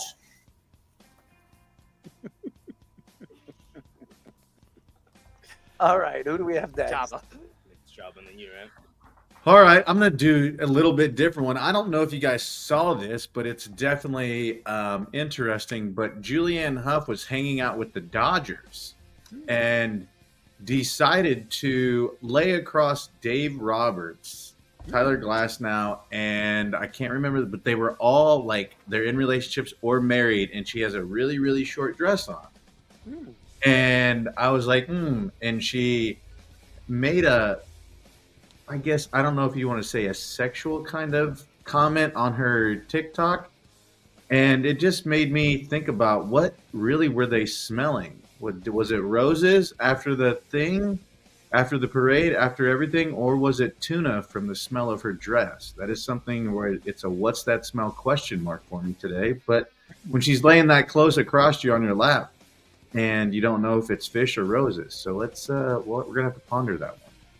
So if fish was holding roses, would the answer be both? Ooh, yeah, it could be both. It could be the afterwards, the after funk. It's not a great shot of it, guys. I couldn't find a good pixelated one in time, but this is a wild photo to be taking. Yeah, this is wild. Like I was like, whoa, just right out there, and people were killing her online. Rightfully so, I would say. Well, takes one to know one, right? That's a good one. All right, the final what's that smell goes to Mr. St. Brown, as he apologized for anybody he offended. First of all, he writes, if I offended anyone, I do apologize. After, doing a Donald Trump dance after scoring a touchdown, he said, didn't he point to him too? Yes. He was there. He was there on the St. Brown podcast. His brother says, if any president was at the game and had a dance, I would have done it. It had nothing to do with who or what and when the president would or would not be here. So, what does that smell? I think that smells like a bunch of bullshit. That's what it smells like, because there's no way in hell they would have done that if Barack Obama was there. So, that's what it smells like, a bunch of bullshit. So. Java, you'll like this, by the way. Carl in the comment section. Can anyone help Nathan dress? His outfits in the pictures he sends looks like an exhibit at the Braille Institute. And by the way, I don't think I just saw that. I don't think it was bad what St. Brown did. I just don't agree or believe what they're saying to be true. If any other president was there, they would have done the same thing. Not true. I don't believe it. Well, I mean, they were saying that like St. Brown was a Trump supporter and that people didn't want to like be political with I got his it. dances. I know the whole story. I read about it and I understand. Listen, you have a right to root for. You saw what Trump said? Yes. He said his name is now Amon-Ra St. Trump. That was his tweet or whatever. They're funny. Anyways, I wanted to say that because that was an interesting story, and I got to give everybody a little bit more credit than they get on the show. I think the content and the creating of the content is very unique. I don't think there's anybody in this industry that does what we do and the way we kind of present our content for all the fans to tune in and look at, and even check out some of the stories that we post on our website. I think it's pretty incredible what we're doing right now. And I think we are changing certain parts of this industry. And I remember there's a million podcasts out there, but I think there's stuff that we're doing that is changing the game. And I think if anybody hasn't seen it or hasn't checked out the product that we put out there every single week, well, shame on you. Stop, making love to Rick DiPietro's jersey and come to the dark side. That's all I'm going to say. Yeah, that's it. Thank you to our very special guest, Logan Morrison, for joining us. He was sensational. First time on a show. Very strong personality. I like it. And very sure of himself. And I right off the bat, when I brought up the deferred money, he got me thinking. So anyways, thank you to Logan for joining us. Thank you to all the fans on social media and all the different platforms we're on that tune into us every single week, every single show, every single clip on Spotify and Apple Video and X and Instagram and TikTok and YouTube. Thank you to all the fans. We really do appreciate you guys. And again, all we do is try to entertain you guys and give you the best product that we possibly can. So I'd like to thank all the fans that are dedicated to listening to us and tell me all the time, man, you guys got the best show. You really do, and you're so entertaining. And I appreciate all you guys that give us all that great positive notion of what we're doing right now. So thank you. And by the way, we're not doing a show on Monday at Virgil's. We decided to move it to January. And the reason why is because we want to promote it right, and we're going to do it in many different ways. So everybody can come down. We're going to get guests, and we want everybody to come down and hang out with us and have a lot of fun with us. So that's why we pushed it off. It was like a split-minute thing, and all the fans that were going to come down, and I know quite a few of you that were going to come down, don't worry about it. I will, once we pick a date and we know and we set it in stone, I promise you guys we're going to promote it. And you guys will definitely come down, because we're going to get special guests down there that you guys can meet and maybe get a couple of autographs from. So stay tuned. We'll let you know. Besides that, Speedy, who do we have lined up for next So week? nothing because of Monday, because I thought we were doing the live show then, so nothing yet for Monday. But Wednesday, Nathan was able to get us a Yankees hero in the playoffs, Bucky Dent, at 8:45. Exactly for a bunch of different teams. Didn't we see him at a card show? Maybe you can ask Nathan. I don't remember. I think we did. I think he's we saw the Bucky. expert on that. But yeah, He lives in Florida, right? I don't know. You'll have to ask Nathan. Right, Nathan? He lives in Florida. Oh no, he did come back in the feed. Is that Right, what happened? no, he was asking if Bucky Dent lives in Florida. Yeah, Bucky Dent lives in Florida. Yes. Yep. Yeah, we met him at the card show. I remember Bucky. You did? Yeah. Mm-hmm. Okay. Yep. A very nice guy, by the way. Very, very nice guy. Yeah. Anyways, that's it. Enjoy the rest of your beautiful weekend. Stay out of trouble, because it seems like I get into a lot of it. And we'll talk to you next week. Good night. It's the Worldwide Sports Radio Network.